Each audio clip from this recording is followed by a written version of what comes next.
What's going on, everybody? Anybody who's possibly hopped in?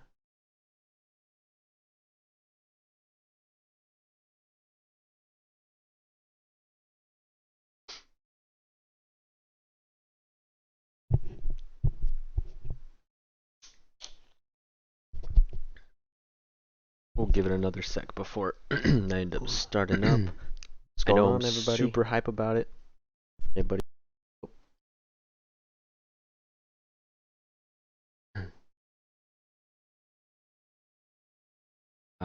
Yeah, but I'm super hype about what's upcoming in the light novels so far. Where we left off was a pretty damn interesting set of circumstances, and like I said, I'm looking forward to what's going to happen.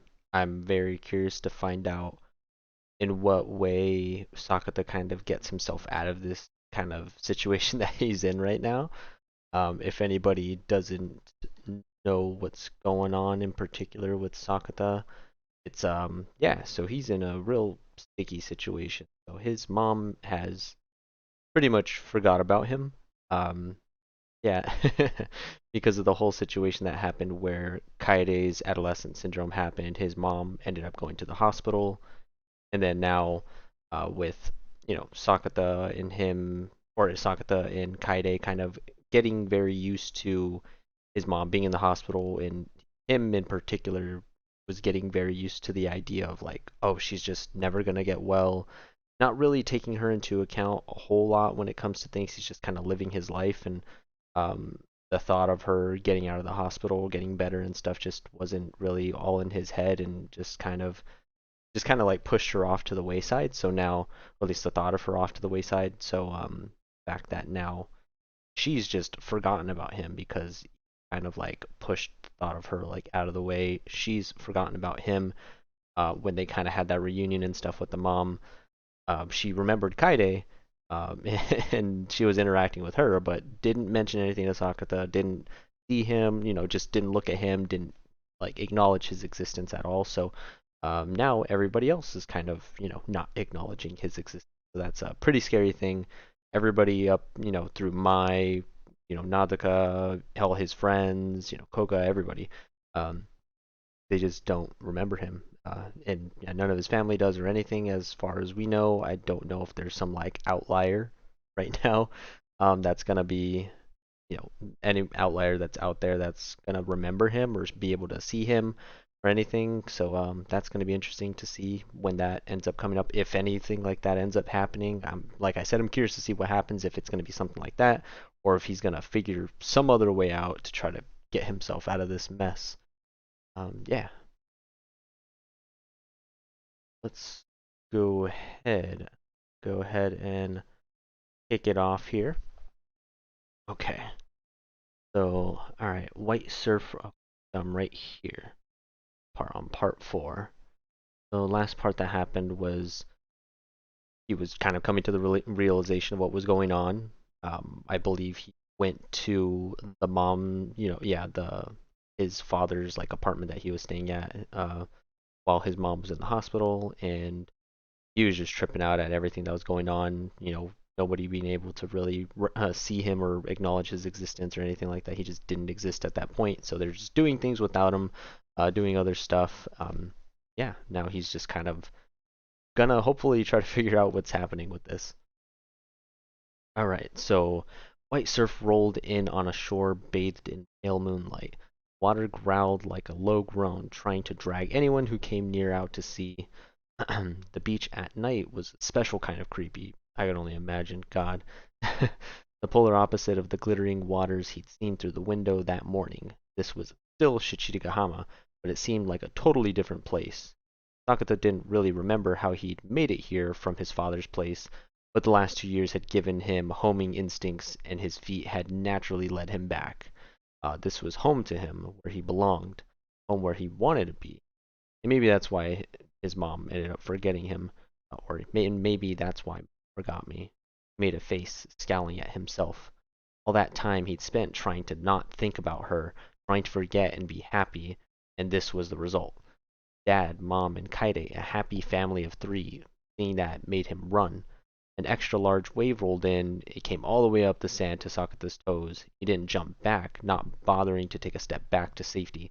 Little things like that weren't enough to bother him now. His heart was as deep as the blue. Wait, his heart was as deep a blue as the ocean at night. Even on a normal day, this view would seem sad and possibly scary, even to Sakuta, but today was different. Watching the nighttime surf was calming him down. It felt like he was melting into the endless blue. It felt good, wrapping himself in cold, like a chill embrace. And by letting that happen, he didn't have to think anymore. Sakuta offered up his emotions to the ocean as a whole. The swirl of dank emotions washed away, giving him a new home. Heart had been weighed down by dirty water, but sitting here cleaned all that out, leaving him with one thought, the smile of the one he loved. Okay, she wasn't actually smiling, she was kind of mad at him, possibly, rebuking him for not going to see her. I miss Mai, he said, giving, giving voice to the emotion, and then, are you lost, mister? Voice behind him. Baffled, he turned around. There stood a little girl in a red leather knapsack. She looked just like Mai, the same girl he'd met on March 1st. I'm not exactly lost, he said. Why not? I didn't expect that question. She just crooked her head. Are you sure you're not lost? He asked. Why would I be?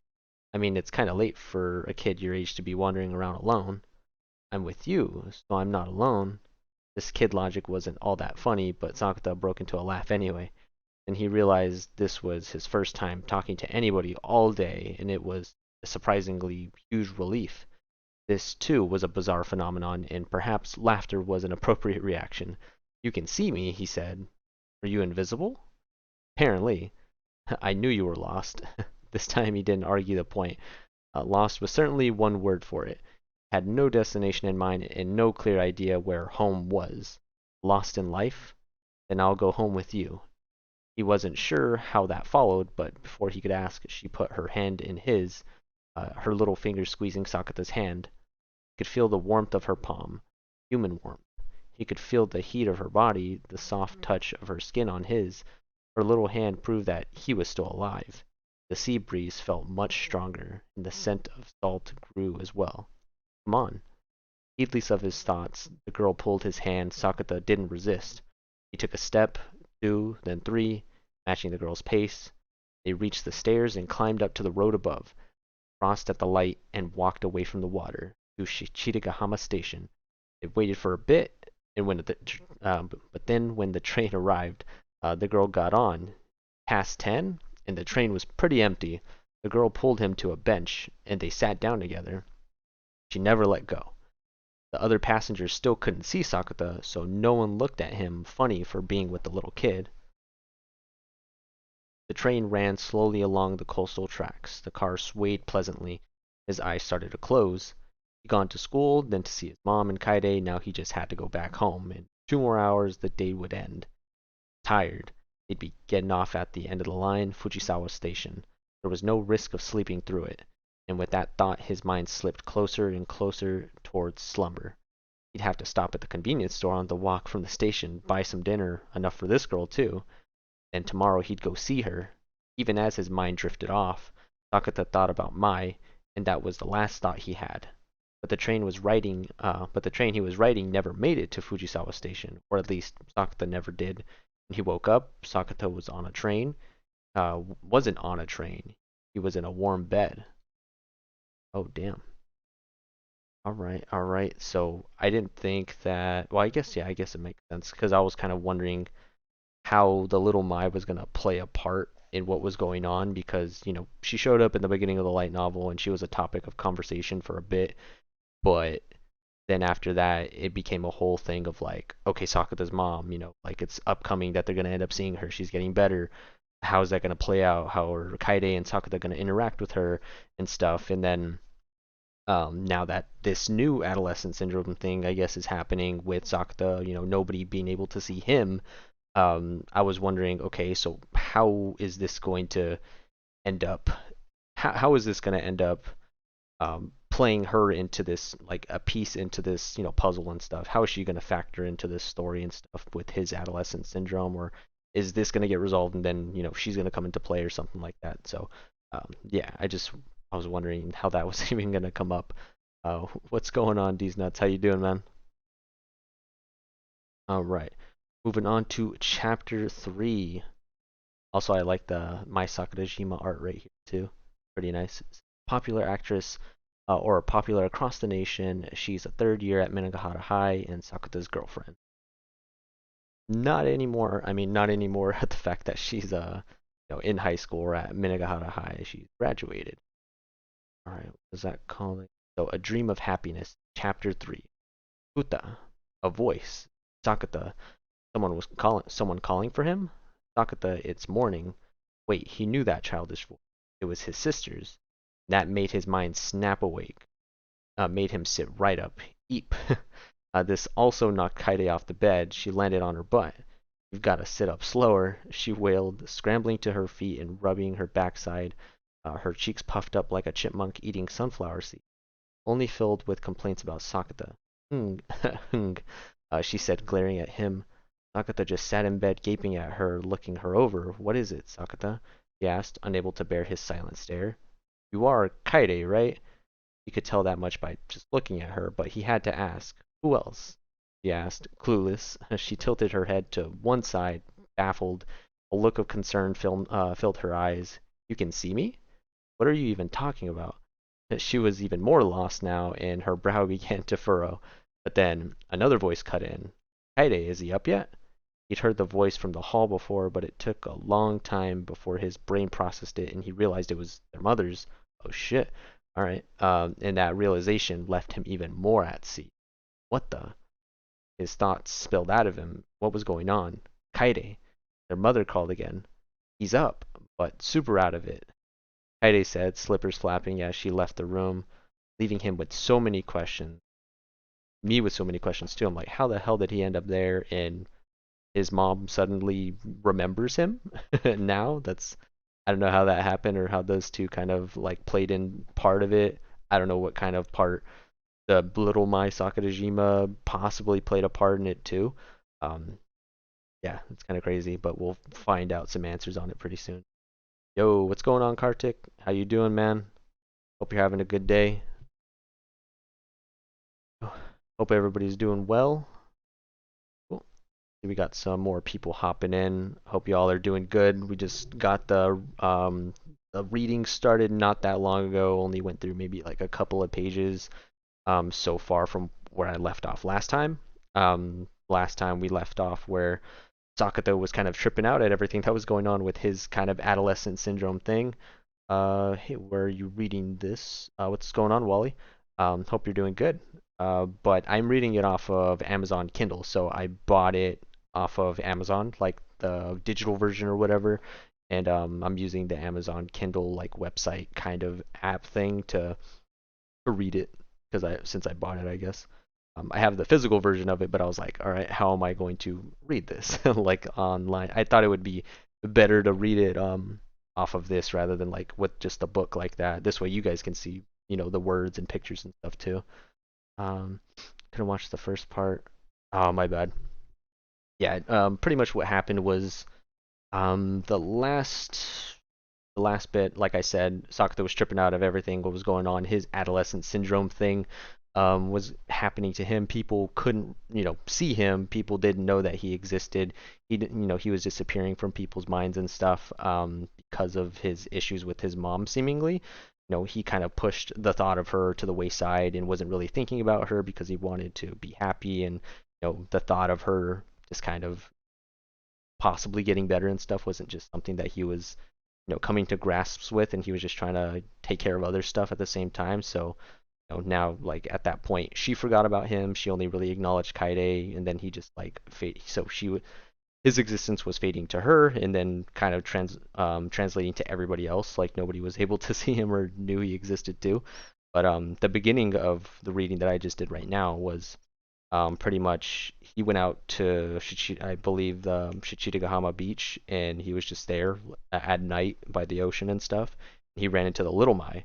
The little Mai kind of kind of led him away from the beach. They went on a train. He fell asleep on the train, and now suddenly he's awake, and I believe in his father's apartment, I think, and his mom suddenly kind of remembers him, and people are able to see him because Kaide, is waking him up, and they're talking about him and stuff, which is crazy. Um, yeah, so that's kind of catching up to speed right now. We're just trying to figure out what's going on. All right, but we'll continue right now. So, leaving him with so many questions. For now, he got out of bed and looked around the room. This wasn't his room, and yet it clearly belonged to him. This wasn't the apartment in Fujisawa. It looked more like the place in Yokohama where they'd lived until he graduated junior high. It was that place. The wood-framed bed that squeaked when he rolled over, a desk that was almost the same color, navy curtains, faded in the sunlight, gray carpet on the hard side. The sheets and pillowcases had been replaced, but the rest was just how he remembered it, even where the furniture was, just like it had been back in the day, like a trip down memory lane. But he sure wasn't basking in the nostalgia. How was this possible? He was too busy boggling at this turn of events to feel anything else. This was all wrong. The last thing he remembered was riding the Enoden. He'd boarded the train at Shichigahama with the girl who looked like Mai. He remembered that much at least. No one else had been able to see him. His own mother had forgotten he existed, and he'd never noticed. He'd just been living his life like everything was fine, and the truth had hit him hard. He'd been all depressed about it.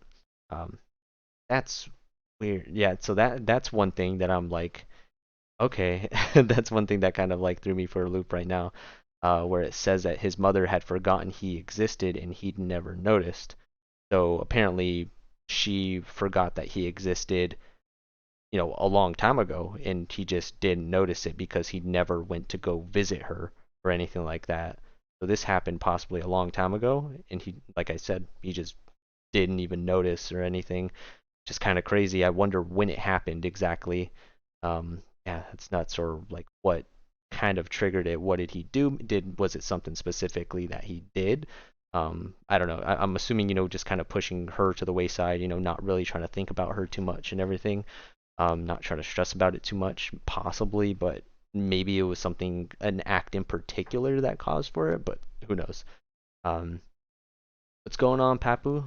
Or Papu? Sorry if I mispronounced it. But yeah, hope you're doing good, man.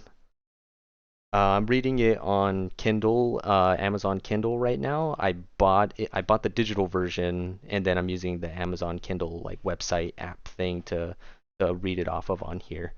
I was gonna do it just reading off the book before, but I was like, nah, it wouldn't be great that way. That I'm doing it this way digitally, so I can screen share. You guys can see the words, you guys can see the pictures and stuff, along with myself, with the next victim. I already had this feeling where the next victim would be Sakuta in season 2 of Adolescent Syndrome. Um, yeah, it kind of seemed like it was gonna have. I mean, I don't know, like it seemed like it was gonna be him. Um, just because of the fact of what was going on. When he saw the little Mai, he was thinking like, "Oh, is it me?" Like, or I mean, I still don't even know what the hell the little Mai is either. Um, so it could be him. I'm not sure. They haven't really gotten to that point. Yeah, well, we'll see what happens with that. I didn't think that it was gonna happen in that way. I thought the little Mai was gonna translate to him in some way, but they haven't really told us that yet. Yeah, I know the whole forgetting about him stuff was kind of triggered by him, but not the little Mai. That hasn't really been explained just yet. Um, all right. All right. Where did I leave off at? Okay, so I was around here. All right. Living his life like everything was fine, and the truth had hit him hard. Uh, he'd been all depressed about it, but this new twist was too baffling, and he didn't have time to feel sorry for himself. What was even happening? Was this a dream? That would explain a lot, but this didn't really seem like a dream. It was all too real. He could feel the air on his skin, smell everything.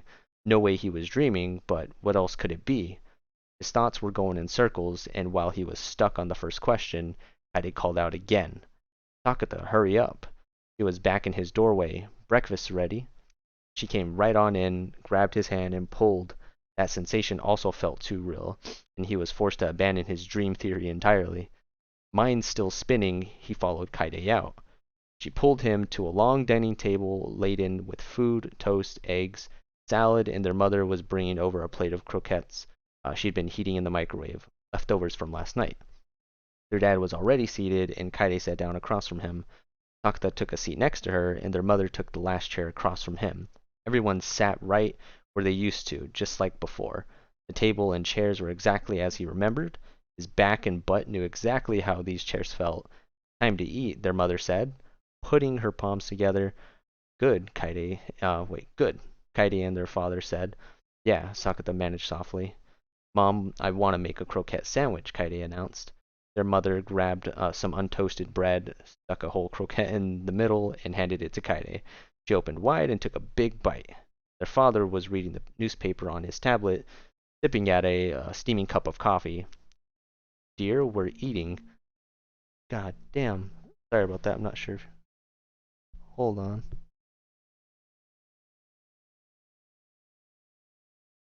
Jesus Christ. I think there's a super loud car outside right now. I'm not sure if you guys can hear it or if you guys heard it like initially when it started, but man, that was loud. Sorry about that. I can still kind of hear it right now, kind of faintly, but hopefully it goes away in a sec. All right, dear, we're eating, their mother said, glaring at the intruding device. Their dad quickly switched it off. Dad got scolded, Kaede said. Their father laughed, like even that was fun. Everyone was enjoying their morning, and Sakuta just watched everyone else like an observer in a dream. Knowing this wasn't a dream, his senses told him that. He knew full well this was real. The smell of the coffee told him that, and so did the feel of the butter melting on the toast. This could only happen in reality. When he stared at his toast, not eating, their mother asked, "What's wrong, Sakuta?" Give me one sec, sorry. I want to check to see what incarnation. That shit is loud as fuck. Okay, they left now.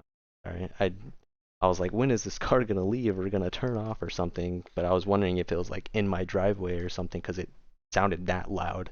But I think it was like one of the neighbors or something.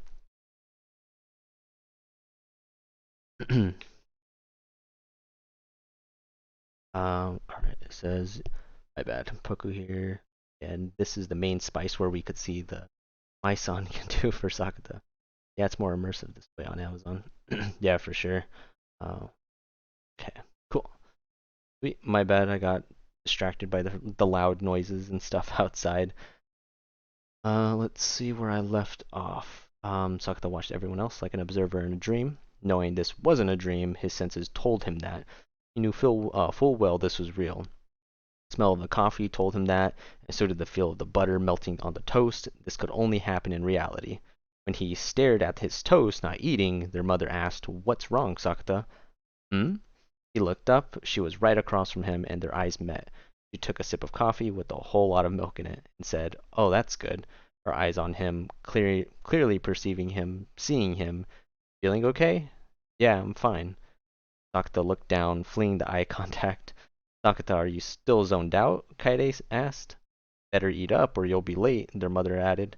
"Late? It's only just past 7, he said. The clock said 7:10. "Wow, you are out of it," their mother laughed. "You leave at half past, right?" That had to mean 7:30. I guess, he said. If this really was their old apartment, then they were in. Oh, okay.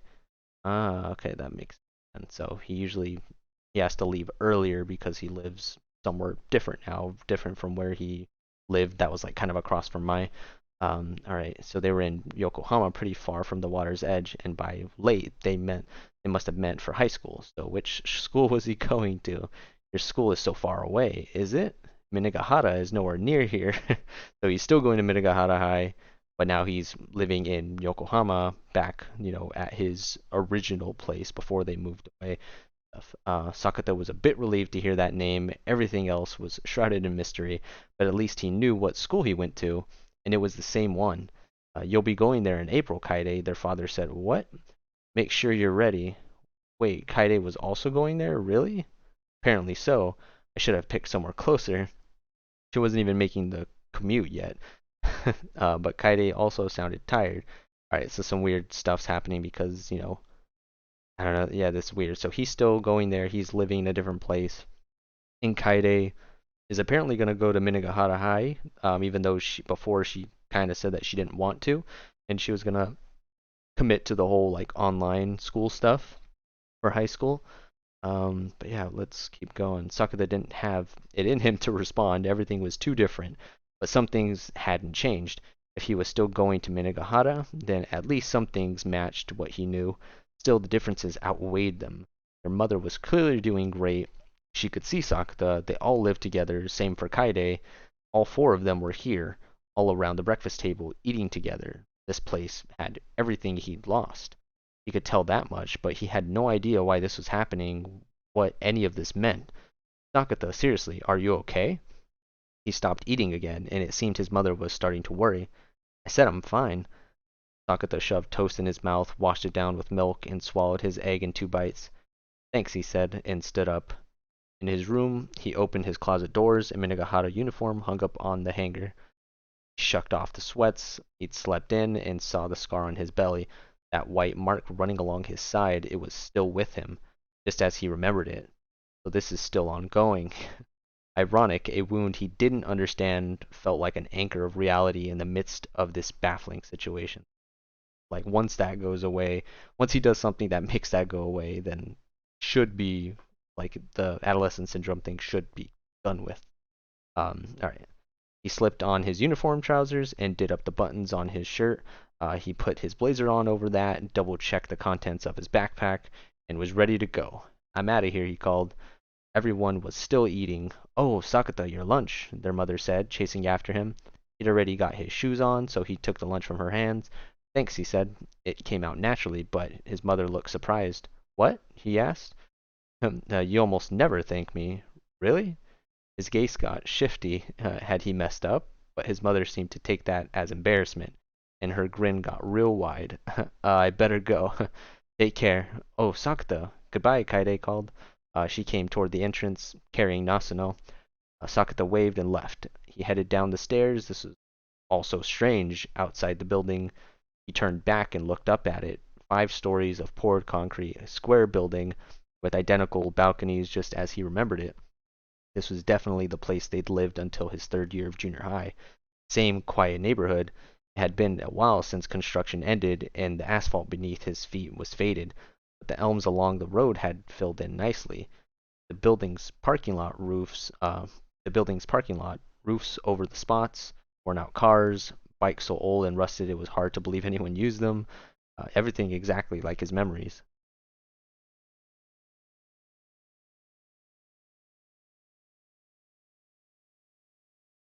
One thing after another. March had been too busy. The girl who looked like Mai, the scar on his side, nobody able to see him, and now this.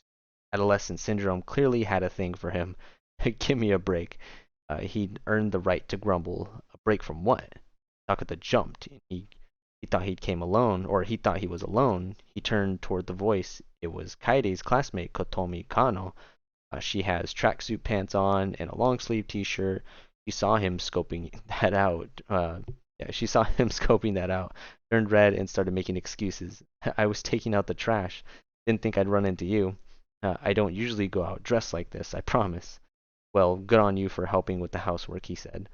Do you think I'm still 12? Kotomi said, pursing her lips at him. Sorry, that's fair. It's fine. She was still sulking a bit. Apparently it wasn't fine. Oh, right, Kano. Yes? Trying to change gears, he started to ask a question, and she almost immediately switched over to earnest mode. About Kaide. What about Kai? The bully thing. He had to be vague. He wasn't sure exactly where things lay.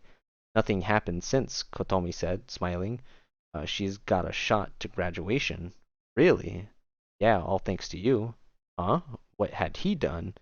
I'll admit, occupying the broadcast booth was pretty badass. Oh, right. Clearly he hadn't played it safe. Occupy was a loaded word. Kai mentions it sometimes. Thank God Sakuta's my brother. And she didn't say not to tell me. So don't you dare tell her I did. She put on an unconvincing glare. Then she started laughing. For a serious girl, she certainly had a goofy side. You good on time? Don't let me make you late. She turned and darted inside before he could say anything else. It would never do to be late after his sister's friend looked out for him. There was still a lot he wanted to ask about, but he headed toward the station. mulling it over. He got on the crowded morning train and reached Fujisawa just after 8.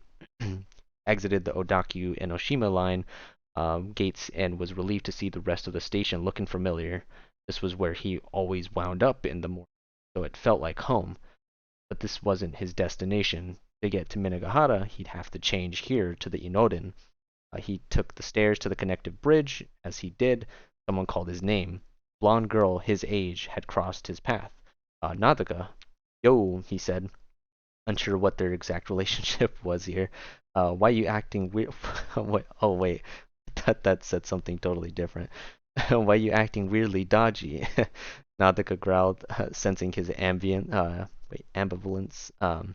I thought I was getting mugged. Oh, please. Your whole vibe just screams hooligan. That's not even a thing. News to Sakuta, but fair enough. It had been a while since he'd seen anyone jerk a thumb at an alley and say, "Give me your wallet." Maybe it was just an urban legend. No school, Toyohama? He asked. She wasn't wearing a uniform. Gotta get a photo session for some cover, so I'm out today. Ah, time for my train. Catch you later. With that, she turned and ran off. Oh, wait, he yelled, but she never even turned around, vanishing through the JR gates. I still had questions. This had made it clear he did know Nadaka, but he'd missed his chance to ask the big question, to ask about Mai. If he knew Nadaka, he almost certainly had some contact with her, but he had to know if they were still dating. That was critical. But with Nadaka in the wind, there was no point standing still, and it was nearly time for his train. He hustled toward the Inoden platform. When he made it through the gates, he saw the train was waiting for him.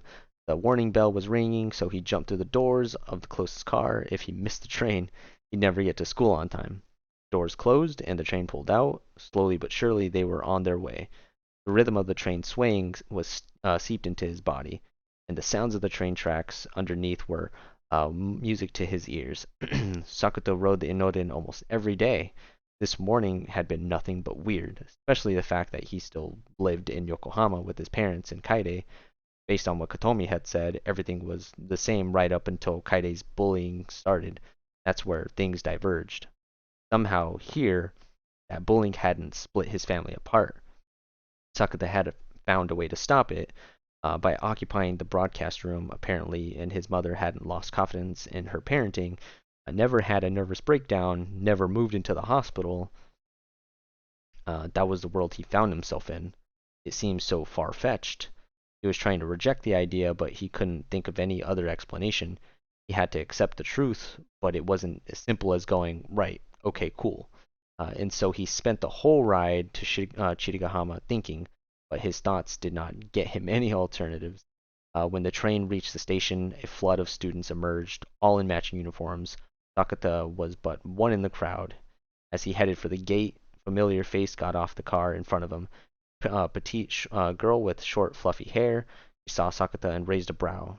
She turned her face away, but pulled up alongside him. Morning, senpai. Morning. Clearly he was still friends with Tomoe.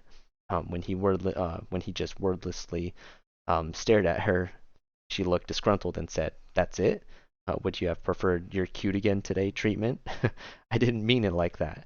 Her whole back stretched out as he leaned forward, as she leaned forward aggressively, protesting with every inch of her body. Then what? You always say something unnecessary, so I was wondering if you were sick. A weird metric for concern. He wasn't sure how to take that, but if she was worried, he should be grateful. Well, thanks, he deadpanned. You so don't mean that. Not his fault, but he'd said the right thing, so it ought to count. And you've got a girlfriend, so you're not allowed to go around calling other girls cute, and Sakurajima's way cuter, so it doesn't even sound true. She grumbled her way through a list of gripes loud enough that he could hear. Well, if she is Mai. It sounded like he was still dating Mai. This was a huge relief. But that also made this feel all too perfect. Everything seemed to be just the way he'd wanted. They left the station. Oh, Nana, Tomoe said, looking at someone 10 yards away. Sakuta looked up and saw Tomoe's friend Nana Yoneyama up ahead. See you this evening. For what? Had he agreed to meet? Work. You've got a shift. Alright, cool. Ever watched Demon Slayer? Yeah, I've seen Demon Slayer. Pretty cool show. Not too bad. I say that very underwhelmingly. um, yeah, Demon Slayer is pretty damn cool. Love the animation; it's great. Um, I think it's a really cool show, and I like it a lot. But I feel like people hype it up way too much, a little bit, I'd say. Like it's like the greatest thing ever, but like that, it's just my opinion. I personally like something like maybe Jujutsu Kaisen a little bit better than Demon Slayer, just because of the style of the show it is. I like the characters a lot more, but I do like Demon Slayer. It's a cool show, and I'm excited for season 3 that's upcoming. Damn. But yeah, I'm excited for it. I still gotta watch the dang first episode of the Swordsmith thing. They're playing it in theaters right now, kind of around me, and yeah, I gotta watch it. Yo, what's going on? Going on? I'm not sure how to pronounce your name. It's SMA110WL. Hope you're doing good. Yeah, we're just doing the read through right now for volume 9 and just pushing along through, getting a good chunk of the way through so far. We're about 65% of the way through the light novel, more than halfway there, getting a good way through, so should be able to finish it up maybe not tonight, but maybe the next time I stream it. Yeah, I'm hoping to get to maybe like the 75%, 80% mark or something like that, and then maybe finish it off in the next stream. But we'll see. Maybe I'll end up finishing it tonight, depending on what's going on, if I can't get away from it. Um, all right. I knew that, he said, clearly lying. You start at 4. If you forget, the boss will be livid. She waved a hand and ran off to catch up with Nana. When she did, she said morning, and Nana answered with a smile. They were talking and laughing, both of them. It was a happy, peaceful morning. Everyone was acting normal, chatting with friends, goofing around, boys being extra dumb. Sakuta was the only one overtly observing things. Everyone else was just living. Inside the school gates, everything remained normal. No one seemed to have any doubts about the nature of the world, and everyone seemed to know he was there. As he got his slippers out of the shoe locker, he was greeted by a pleasant voice. Sakuta looked up and was unsurprised to see Yuma Kunimi standing there in shorts and a t-shirt. "What's up? Morning practice today?" "Yep, and tomorrow and the next day." "And yet you're still smiling." This guy always wore that comfortable smile, no matter what. They changed into indoor slippers and started walking. "Sakuta, you working today?" "I am." "What time?" "4, apparently." "You learned this second hand?" "Koga told me." You sure you sure are close. They went up to the stairs to the second year classrooms, chatting. Their words that weren't entirely purposeless, but weren't particularly purposeful either.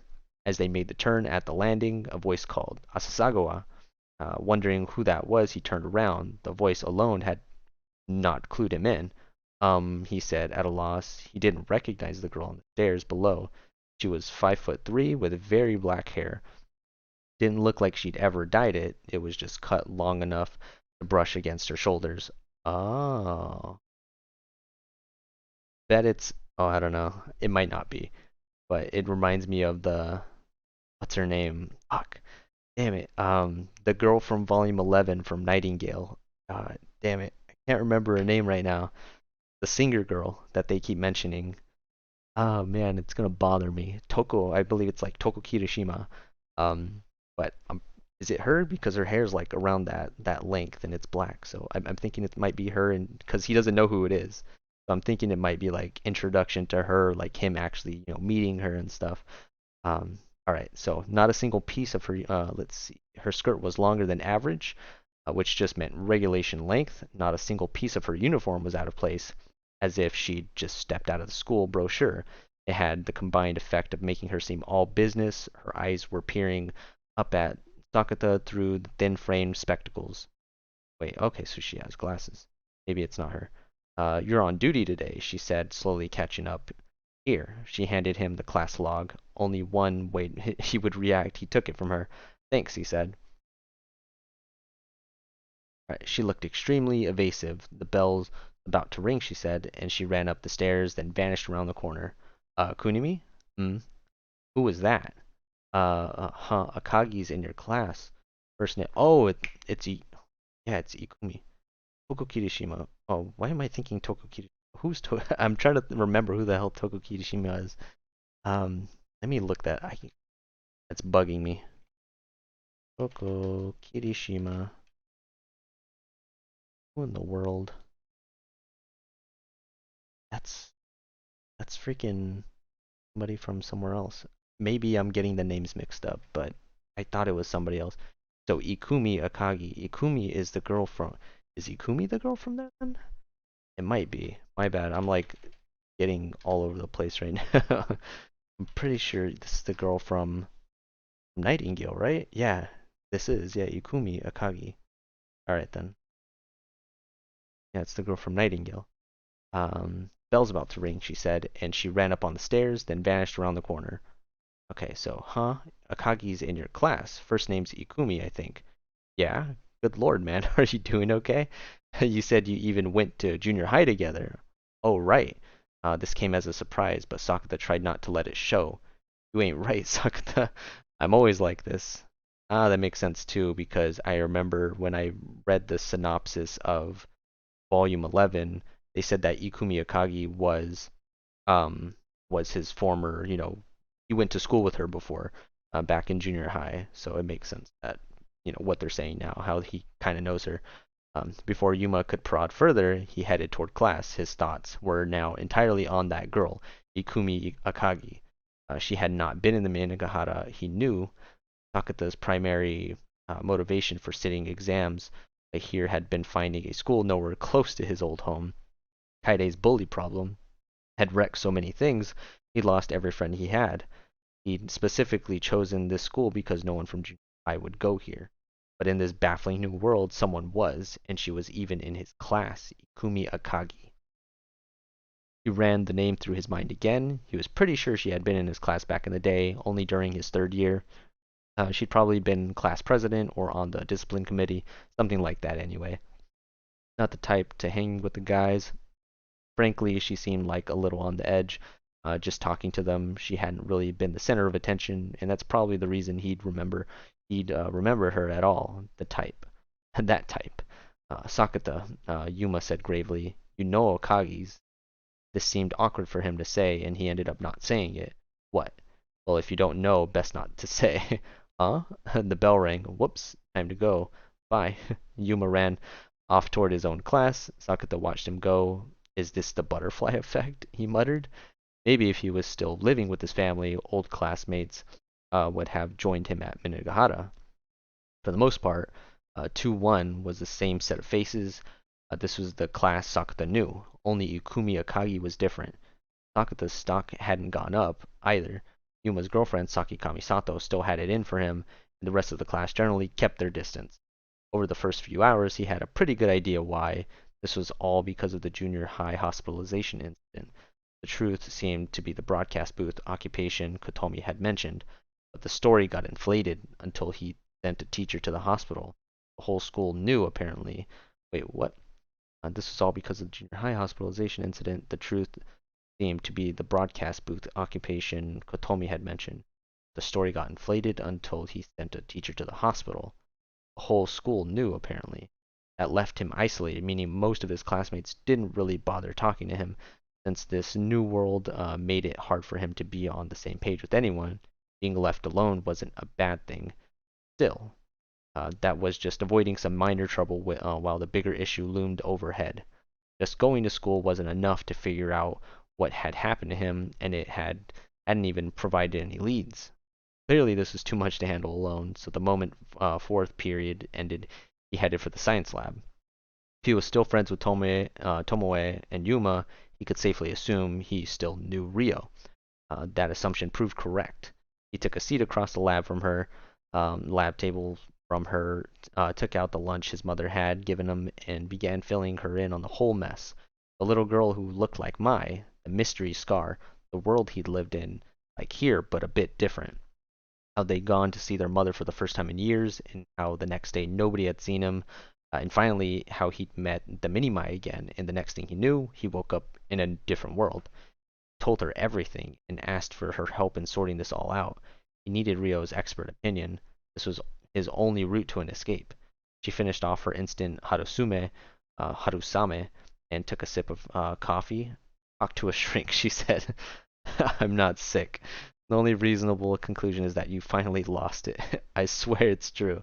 I know, like typically when he brings stuff to to Rio, this is it's not nearly this kind of like much stuff that's happening to him. I feel like so much crap is going on right now where it's just it's kind of hard to keep track of a little bit. I mean, not I mean, I know what's happened and everything, but if you explain it to her like that right off jump, she'd probably be like, "What the fuck are you talking about?"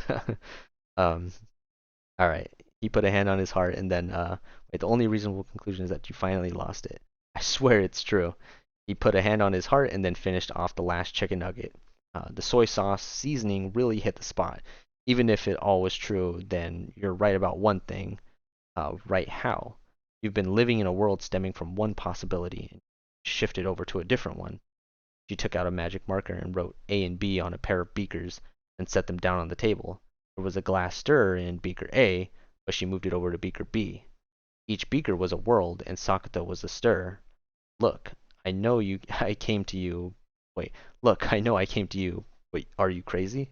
Her explanation sure sounded bonkers. This is merely speculation based on entirely on the hypothetical that your babblings are true, leaving me in the clear, and that sure sounded like he wasn't. There's quantum explanation for all possible worlds existing close at hand, including the past and the future. But I thought you generally can't perceive that. This was something Rio had explained in the other world. They exist side by side, but imperceptibly. Even if we could see them, our minds would naturally reject it. That's how it normally works. Rio gave him a pointed look on the word normally. Sakuta didn't believe himself special or messed up, but meeting Shoko had taught him a thing or two, given him personal experience. There were other worlds he died in, worlds where Mai was in an accident. He knew these potentials existed. So perhaps this was also one of the futures Shoko had seen. It existed because she'd seen it, and he was merely visiting. That made sense to him. No way he could create a whole parallel world just for his own benefit. But are there really loads of these parallel or potential worlds all existing at the same time? It would still make more sense if he was just dreaming this. Sakuta retained that much common sense. To be more accurate, since you're perceiving that to be true, there are four you. Wait, what? To be more accurate, since you're perceiving that to be true, there are four you. Since I am not, then they don't exist for me. Uh, that was clear and consistent. Everything came down to that quantum stuff. Okay, so how would I get back? He grabbed the stir and put it back in beaker A. That's up to you, Asasagawa. You knew that already. Yeah?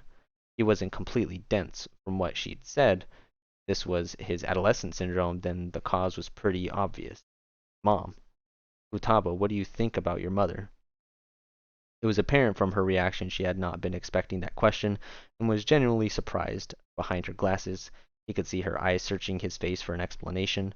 The specifics of it were different from his, but Rio's relationship with her parents was also not exactly normal.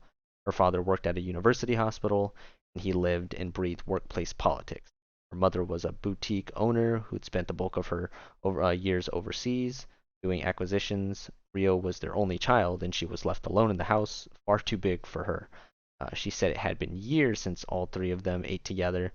Last summer, the isolation had gotten to her, and she developed her own case of adolescent syndrome. That was when Sakuta learned about her family problems. Yes, Rio said on the contents of her cup, thinking it over, searching for the right words. I feel like she's someone who refused to become a mother. She took a sip of coffee, expression never changing. Not quite able to grasp the implications, Sakuta waited for her to explain. Being a mom means your life revolves around your kid. She sounded ambivalent. That clearly didn't feel real to her either. Sounds right, Sakuta said, feeling the same thing. He didn't have kids of his own yet, so he didn't really get it, but he felt like he at least had an idea. That idea was what Rio was trying to say. If kids are the center of your life, nobody calls you by your name. What does that mean? Yours gets called Sakuta's mom or Kaide's mom. Oh, that did make sense. Mine just couldn't accept being Rio's mom. Bringing me up was never the center of her life. I guess a nicer way of saying it is that she never let her kid get in the way of doing what she wanted. Was picking her words carefully. as if she was talking about a stranger. But objectively, what she said felt right. It explained what she meant when she said refuse to become a mother. And I guess that's one way to live. You've made your peace with it? You and Kunimi helped me get there. The emotion here wasn't quite resignation. Needle leaned toward acceptance, toward understanding. Not all of it, but she was clearly on the road to working through. More him than me, Sakuta said. Rio just glared at him. He pretended not to notice, avoiding her eyes, but it's really your choice to make, Azusagawa. What choice? Are you going to do what you always do? Go back to the world and work through things? Is that what I always do? Or are you going to lie down like a whipped puppy and whine? You are being so harsh today. From what you've told me, you basically ran away to a world that was easier for you. I'm kind of cut up about it, so be nice. I'm being as nice as you deserve. How so? You weren't at all nice when I was fretting about Kunimi. That was a very real reason and one he couldn't argue with. I guess you need friends who will kick your ass when your ass needs kicking. His new life motto. The way she put it, he really didn't have a choice. Right. Then he heard a low hum. Rio ignored it, sipping her coffee. Figuring she hadn't noticed, said, Futaba, your phone's ringing. That's not mine, it's yours. Huh? In there? She took the stir out of the beaker and pointed at his bag. There was a phone sticking out of the pocket, vibrating away. Seriously? Oh yeah, oh yeah, that's true. Yeah, he doesn't have a phone, so now, since he's in this world where the, adolescent syndrome thing wasn't really like a big deal and everything for Kaide, and the bullying didn't get like out of hand or anything like super crazy, and his mom's doing good and everything, he didn't need to kind of disconnect from, social media or just like the internet in general or whatever, and he has a phone now. So that's crazy. Definitely a shift. Apparently, in this world, he owned a phone. Since he'd saved Kaide from the bullies, he'd never had a reason to throw his cell into the ocean. And the screen had Mai's name on it. Hello, it's your Sakuta? Answer faster. Hardly worth the tongue lashing, but that was very Mai, so he already felt secure in knowledge that he was talking to her. It lifted his whole body up, like all his cells came alive. You couldn't wait 1 second to hear my voice? Exactly. He'd been hoping to banter about that for a while, but Mai just up and owned it. There was a delighted grin hiding beneath that word, like she was the one teasing him. That, too, was the Mai he knew and loved. He'd been longing to see her again all day yesterday, and there she was, on the other end of the line. Sakuta, what are you up to now? Eating lunch in the science lab. Is that what you do there? They provide coffee. I highly recommend. It was just pouring instant coffee into the extra hot water. The clear liquid visibly turned brown, then black. You said you have work today. Yep, what time? I start at 4. Glanced up at the clock above the board. It was 1:15. It only took half an hour to get from school to the restaurant, so he didn't need to rush. Come over till then? Over where? My place. If you promise we can flirt. I'll be helping you study for next year. I might consider it if you were to wear the bunny girl outfit. I threw that thing out. Aw, that's a shame. What a twist. Apparently in this world, it hadn't wound up in his closet, since he hadn't lived across the street. The opportunity had never come his way. Such a tragedy. So are you coming or not? I've got stuff to hash out with Futaba, so better not. Oh, she sounded surprised. Across the table, Rio looked just as shocked. Her eyes had opened a tad, and she was giving him the look you would an unusual animal. He could almost hear her thinking, turning down Mai, what a rascal. Sorry, Mai, it's not worth apologizing for. Then thanks. I haven't done anything to warrant that, but I love you. I know that, more than anyone. I'm hanging up now. He could just see her shaking her head, blushing slightly, and she really did hang up. Sakata put the phone back in his backpack. You're a liar in every word, in every world, Hasusagawa, Rio said. He drank the coffee she'd made for him. It was instant, but it tasted like coffee. Smelled like coffee. You got used to the beaker thing, too. I do love Mai. He knew that wasn't what she meant, but he pretended he didn't. That right there, she said. You could just go enjoy a date with her. That would shake my resolve. That would shake my resolve. To do what? Rio knew the answer already. She was only asking to make it easier for him to put it into words. If I see Mai there, I'll start thinking maybe it's okay if I just find happiness in this world. He'd get used to running and never making it back to his world. He drowned here in a world without problems. That wasn't the worst fate, but it also wasn't the Sakuta he wanted to be. Talking to Mai like that made him acutely conscious of her. He could feel himself wanting to rush home and see her again, so he had to go home, to his real home, to the Mai he'd promised to be with. How are you planning to get there? Rio asked, the obvious question. Any ideas? He asked. He might have his emotions in line, but he was still missing key information. Maybe you can try to do the opposite of what got you here, and looking for the kid who looks like Sakurajima. He brought you here when you were lost, right? I suppose. Any clue where to look? Maybe. Not a strong lead, but he felt like if he went there, he'd see her. He'd met that girl 3 times. The first was a dream. The other 2 were on the Shichirigahama beach. So was the dream reality, or was the dream really? He couldn't say anything for sure, but he felt like he'd see her if he went too. If this adolescent syndrome was his, then she'd be there. So right now, what happened was Sakuta was just talking it over with Rio Futaba, trying to kind of get a gauge of what exactly her perspective is on it, like if she could help him and stuff with the situation. Um, so it's kind of like he was in this world where things were messed up, the adolescent syndrome was a problem and stuff, and then Sakuta kind of like, in a sense, ran away from that world and wanted it to be a world where everything went perfectly well and stuff. The bullying thing didn't really affect Kaide. His mom never lost her confidence, never went to the hospital, things of that nature, and things were like perfectly fine. Stuff. That's why she never had to go to the hospital. He never had to move away to the other place that was by my Sakurajima's place, um, and things like that. And now he's in this perfect, like almost perfect world where he's still dating Mai, still going to Minagahara High. Kaide's fine. She's gonna go to, planning to go to Minagahara High in normal high school. Um, and his mom's doing okay, and all this stuff's just like perfect. But Rio's saying like Rio Futaba is pretty much saying like you like ran away from reality and you're wanting to be in this perfect world where no problems are happening. So you chose to be there, so you're there now in reality. Um, and she's like kind of like scolding him in a way of telling him the like do you want to run away from your problems and be in this, perfect, nice world that you're in right now, or do you want to be the Sakuta that you are and fight and um work out these problems that you have and go back to the old world and stuff that you're supposed to be a part of, I guess.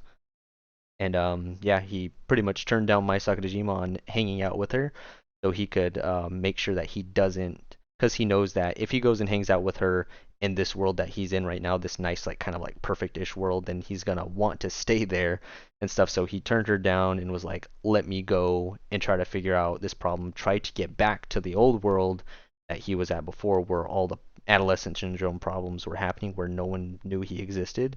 So he's just trying to get back there." So he can resolve those problems and be the Sakuta that he always is and stuff and keep fighting. Um,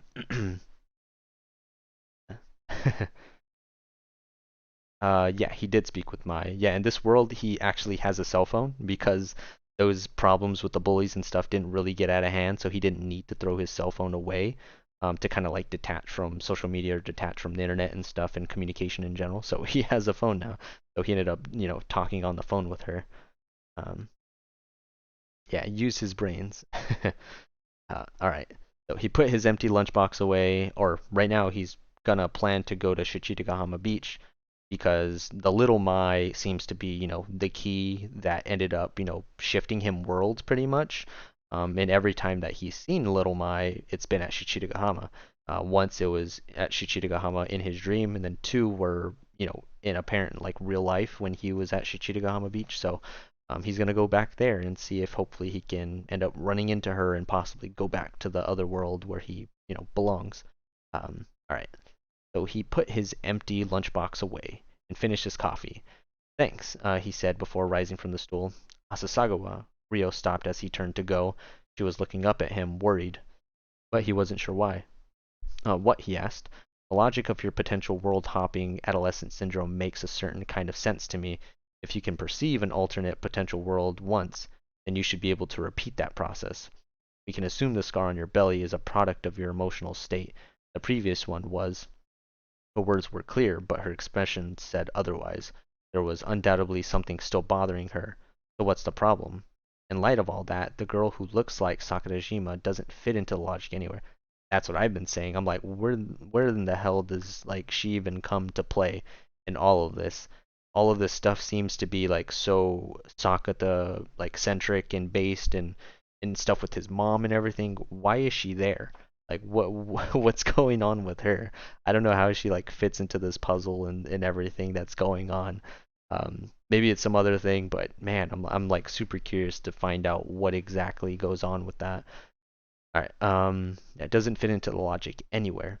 Sakuta had instinctively felt the same thing. One weird thing after another had happened to him, so it was natural to assume they were connected, but it was entirely possible each thing was happening independently. Since it was happening to him, he was acutely aware of that.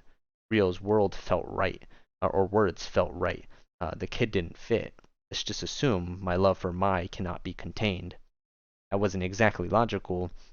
It wouldn't convince Rio, but he figured it was better than silence. His words might not make sense, but his motives did, and it earned him a smile. Tomorrow I'll be my usual self again, he said. Don't make that promise and then come back for help right after.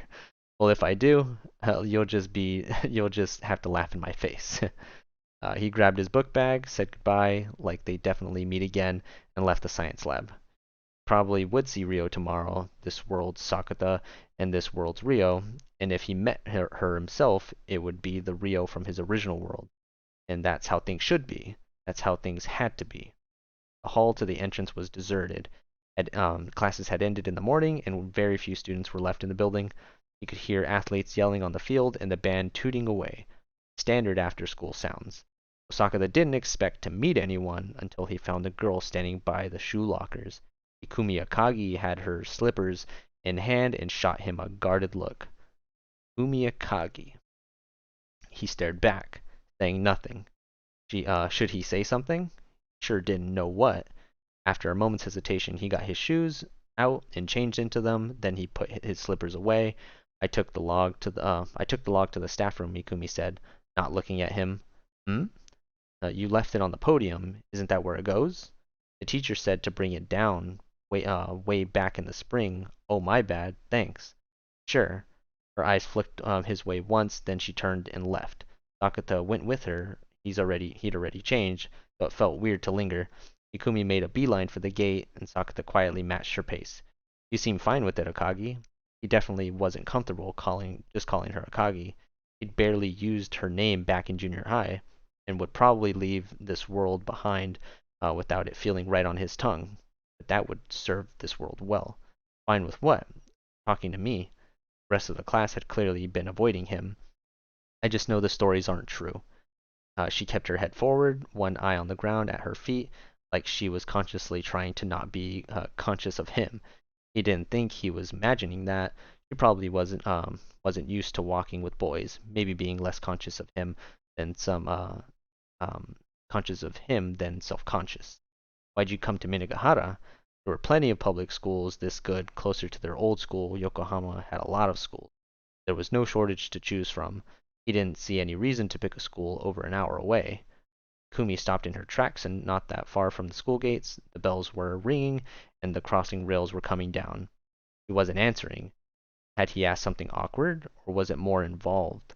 Like she was fine talking to him, but didn't want him talking to her. Sakuta and Ikumi were the only people stuck at the crossing, waiting for the train to pass. Despite the clamor of the bells, the silence weighed on him. Did you know the reason the lights in this clanging noise aren't in sync is because by having them be separate systems, one will still function even if the other breaks. He'd asked Rio once when they were walking together, and she'd filled him in. Rio's vast base of knowledge extended to the inner workings of the railroad crossings. Asasagawa. The train rolled past. Ikumi's lips didn't move again. Like hesitancy had silenced her. Once the train had passed, they stayed pursed. Eventually, the bells stopped ringing and the gates went up. Never mind, she said, looking away. That's my train, so. And with that, she ran off ahead, getting faster, headed for the station. She had great form. She didn't give him time to stop her. but he felt that was probably for the best. She might not have put it into words, but he'd caught a good look at the emotion in her gaze and heard that louder than anything she could have said. So that's what Kunimi meant this morning. This world was clearly stacked in his favor. I'm assuming she likes him, possibly. This world was clearly stacked in his favor. He'd saved his sister from the bullying, kept his family all together, and was still going to Minagahara despite the hour-plus commute. He and Mai were still together, and now there was Ikumi. Having all that lined up together sure did make it seem like a fantasy world tailored for him specifically.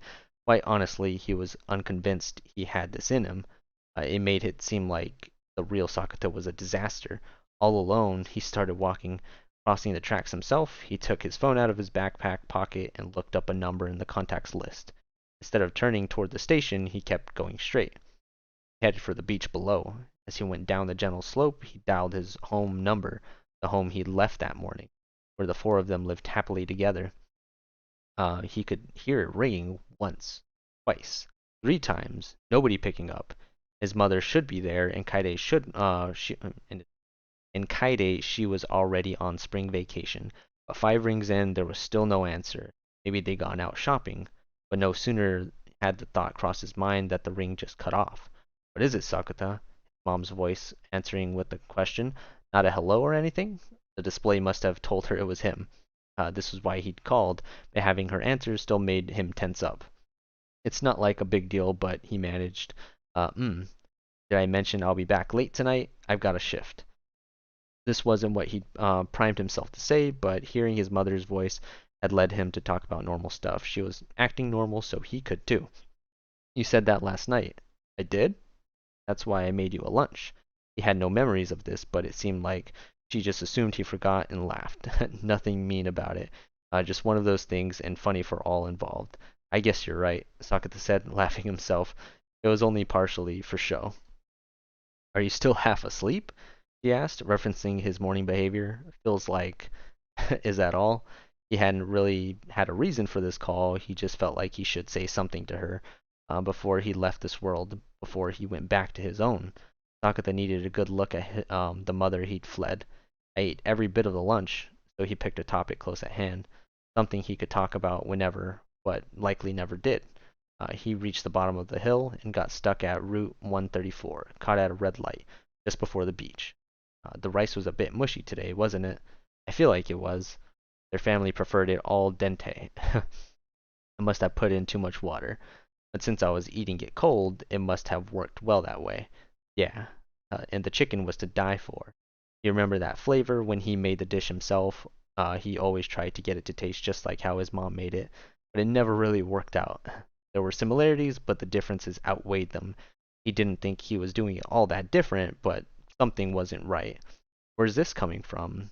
I know you get up early to cook all the time, so thanks. His eyes were on the blue water beyond the red light, locked on it. Seriously? What's gotten into you? She seemed perplexed, but not in a bad way. It was a warm reaction, maybe a tad uncomfortable with this kind of praise. It seemed a bit late to see this side of her, but like him, she was only human. A fact so obvious he should have worked it out long ago.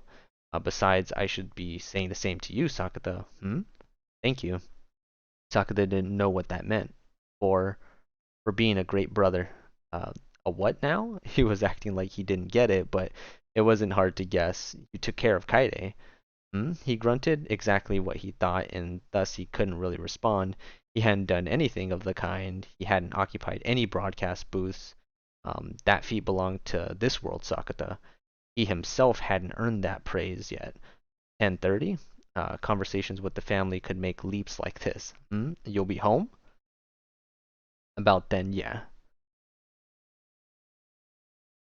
Yeah, for yeah, it seems like she has a crush on him. I'm assuming it'll kind of come out later. That's gonna be interesting when it comes to the Ikumi Akagi adolescent syndrome situation in the 11th light novel. Because I remember they said something about like my Sakadajima was in trouble or something like that. In at the end of the light novel or something along those lines in the 11th one.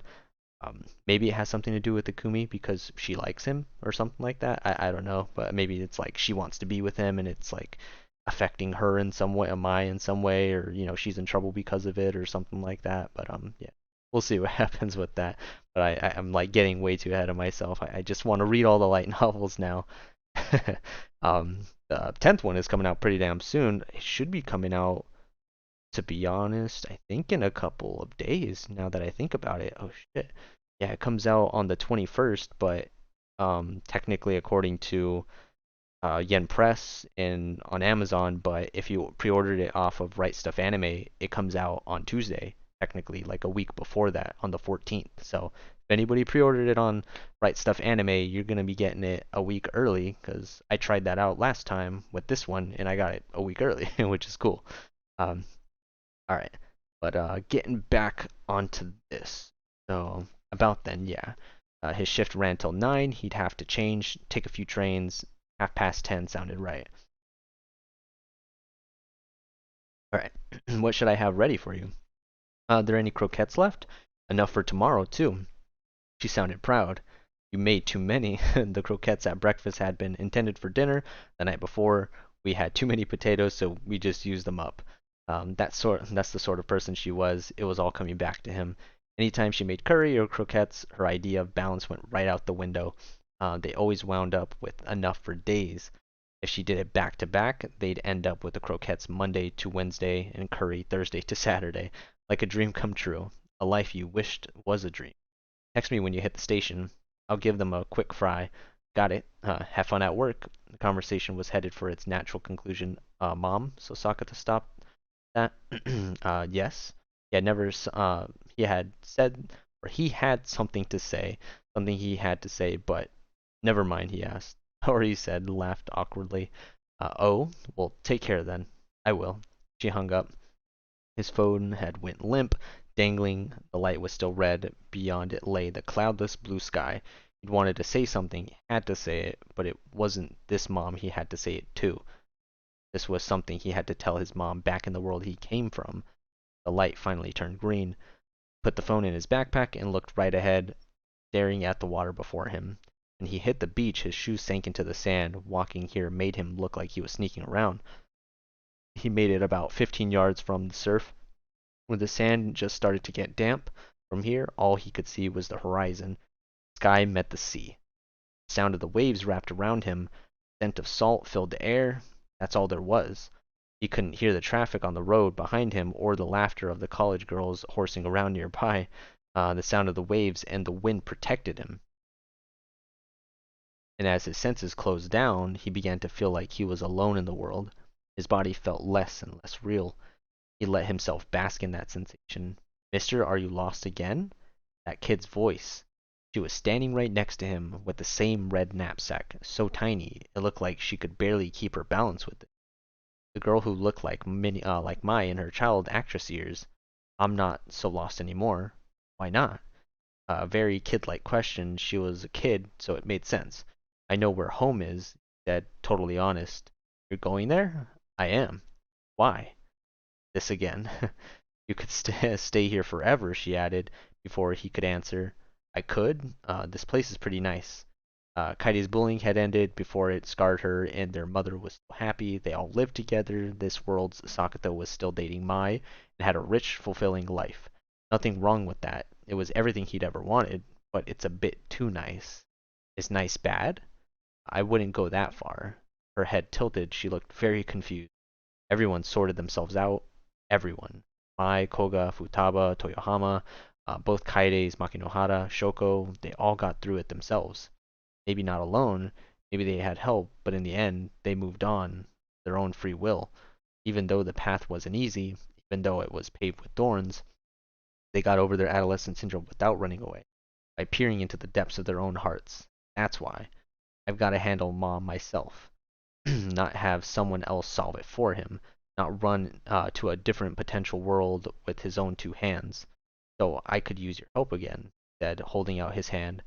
The girl stared at him for a moment, like she was making up her mind, and as he looked over, an idea floated into his mind.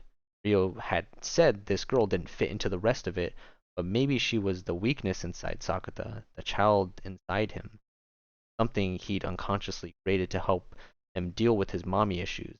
He looked like Mai because that would make him honest. He had no basis for this wild claim.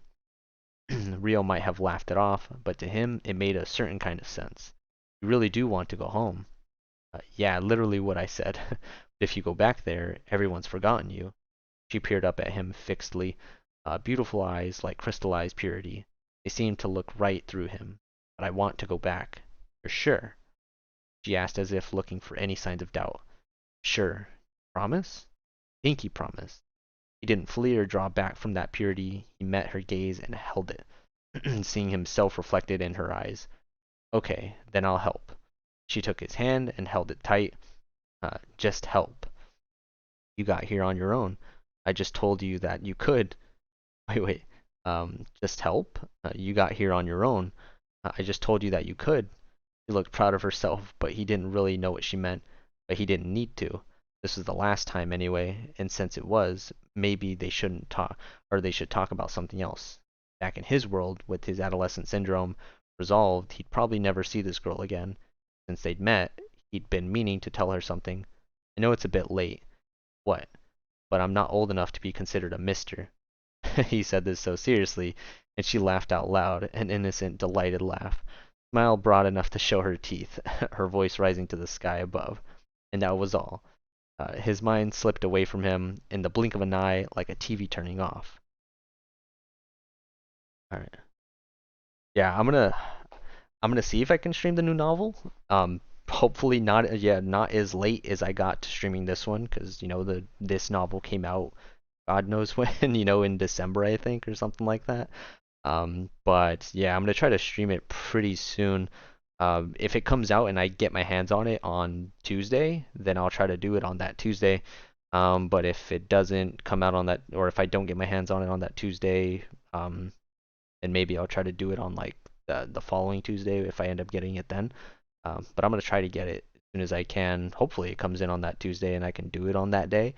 Or maybe if I can't do it on that Tuesday, it'll probably be on like that Saturday or Sunday or something like that. But pretty soon in the near future, I'll be doing it. I won't, put it off like the other ones. I had a whole bunch of stuff going on before, so I couldn't do it, but should be able to do it pretty soon as I get it. All right, but we got some pictures here of some of the characters. High school idol Nataka Toyohama, my sister from another mother, member of Sweet Bullet, uh, flashy, a flashy vibe, but man, my eyes are bad right now. But but goes to a very prestigious school. Sakata's sister, Kaede Asasagawa, bullying left her. I can't see these. Really? Maybe? That didn't help. Come on. Yeah, it's not. Yeah, zooming in is not doing a damn thing. Alright, I'm going back to normal. Alright, Ryo Futaba. Same year as Sakuta is in the science class. Sorry, I'm like trying to read this as it's like super tiny lettering and stuff. One of Sakuta's few friends and um what? I can't I can't see that. And truly confident or something like that. Helps him figure out adolescent syndrome issues or something like along those lines. Very modern. First year at Sakuta's school, works at the same restaurant, a bit impulsive. Should get my glasses next time I read this. Yeah, my eyes are like bad right now. I mean, I have like one, it's very small lettering. If I had my glasses, I'd probably be able to read it a little bit better. But they're all the way over there, so I'm not gonna grab them just yet. Okay, we're on chapter 4, home. I'm wondering, I don't think this is, yeah, so this is gonna be like the last one, I think. I'm assuming so. Be the last chapter. Okay, so the noise of Sakata's alarm penetrated the void where his mind had gone, forcing him to face the fact of his own existence. As his mind came into focus, his eyes snapped open. The first thing he saw was that same old white ceiling, that round light fixture, the 6 mat space, confines of which he knew by heart, his bed, his desk, and a set of shelves, not much else. Sakata's room, where he'd lived for 2 years since their move to a Fujisawa, a space all his own where he could relax. And that sure came as a relief. I'm home then, he said aloud to make it real, and he made the alarm stop ringing. The screen showed Wednesday, March 18th. He spent a whole day in a different potential world and only made it back this morning. Yawning, he heaved himself out of bed, but something in the air felt odd. It was definitely his room. The air on his skin, the vibe, everything told him he was back in his world. He knew that instinctively. But there was something in the room that didn't belong, like a smile he couldn't recognize, and he located the source atop his desk. A notebook, left open. He looked closer and found a note scrawled across both pages. Other Sakuta, fix your shit. Yeah. He knew that handwriting, it looked like his, a lot like his. It almost certainly was his, but he hadn't personally written the note. So who had? There was no doubt in his mind, the line itself spelled it out. A note from another Sakuta, probably the one from the potential world he'd visited the day before. While he'd been in that world, the world Sakuta must have been here. Ah, okay. That makes sense, but that's fucking crazy. He's God damn, he probably, like went to that world and was like, what the fuck is going on? Like no one remembers me, like since the stuff with Kaide really didn't, happen, like I don't know. I think the way that they hinted at it before was like since the stuff with Kaide didn't really happen, Mai and them all had their other adolescent syndrome things, but I don't know if he was, really prevalent in getting those things resolved. It sounded like the way that they phrased it that they did it on their own and they, resolved their adolescent syndrome and got through that stuff by themselves and not with Sakuta. So the Sakuta in the other world, in the perfect-ish world or whatever, going to his world is probably like, what the fuck is happening? Like, I can't believe all this shit's like going on or whatever, or just, him not existing. So yeah, I would probably write that shit on. I would probably write that on there too. He knew that handwriting. It looked like his, a lot like his. It almost certainly was his, but he hadn't personally written the note. So who had? There was no doubt in his mind. The line itself spelled it out. A note from another Sakuta, probably the one from the potential world he'd visited the day before. While he'd been in that world Sakuta must have been here. The writing in the notebook proved it. There was more. When you get back, put this letter in Mai's mailbox. Sakuta wasn't sure what that meant. What letter? There was a sheet of paper next to the notebook, clearly torn out of it. It was folded in half, then folded again, with "To Mai" written on the top. Also in his handwriting. He opened it up, wondering what was inside. I promise I'll make you happy, Mai. That was it. Yeah, buddy, I got that much. It seemed like the other Sakuta had a pretty clear handle on his current state of affairs. The letter was signed from your Sakuta. That was definitely something he'd do. Objectively pretty obnoxious and a bit creepy. Maybe he should do that more selectively. He balled the letter up and tossed it in the trash, and next to his desk, it hit the bottom with a satisfying thunk. And he tore a fresh sheet of paper out of the notebook and wrote the exact same note himself, as neat as he could manage, trying for better handwriting than the other Sakuta. And he folded up neatly. The notebook was still lying open, so he closed it and found a second note lying under it. Much smaller letters it said, "What do you think of Toko Kirishima?" That's the who the Toko Kirishima? That's the girl I was talking about earlier. I can't remember who that is. I remember I mentioned it. I was like, Toko Kirishima, who is that? And then I looked it up on Google and I found I found Toko Kirishima from Tokyo Ghoul. But I knew that there was a Toko Kirishima in Bunny Girl Senpai. I just couldn't remember where she is from. Let me look that up again. I'm pretty sure she's like pretty prevalent in the 11th light novel. Let me see. Toko Kirishima. Bunny Girl Senpai. Sorry, I'm like off on a tangent. I just want to remember who she is.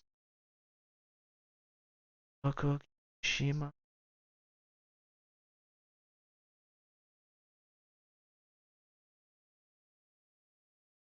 Pretty sure she's from the 11th light novel. I don't know. I know it has to do with something in the 11th light novel. It has to. That's the only other like light novel that has something going on with it.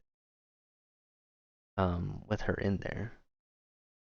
But then they mentioned Ikumi Ikagi or something like. Both book is.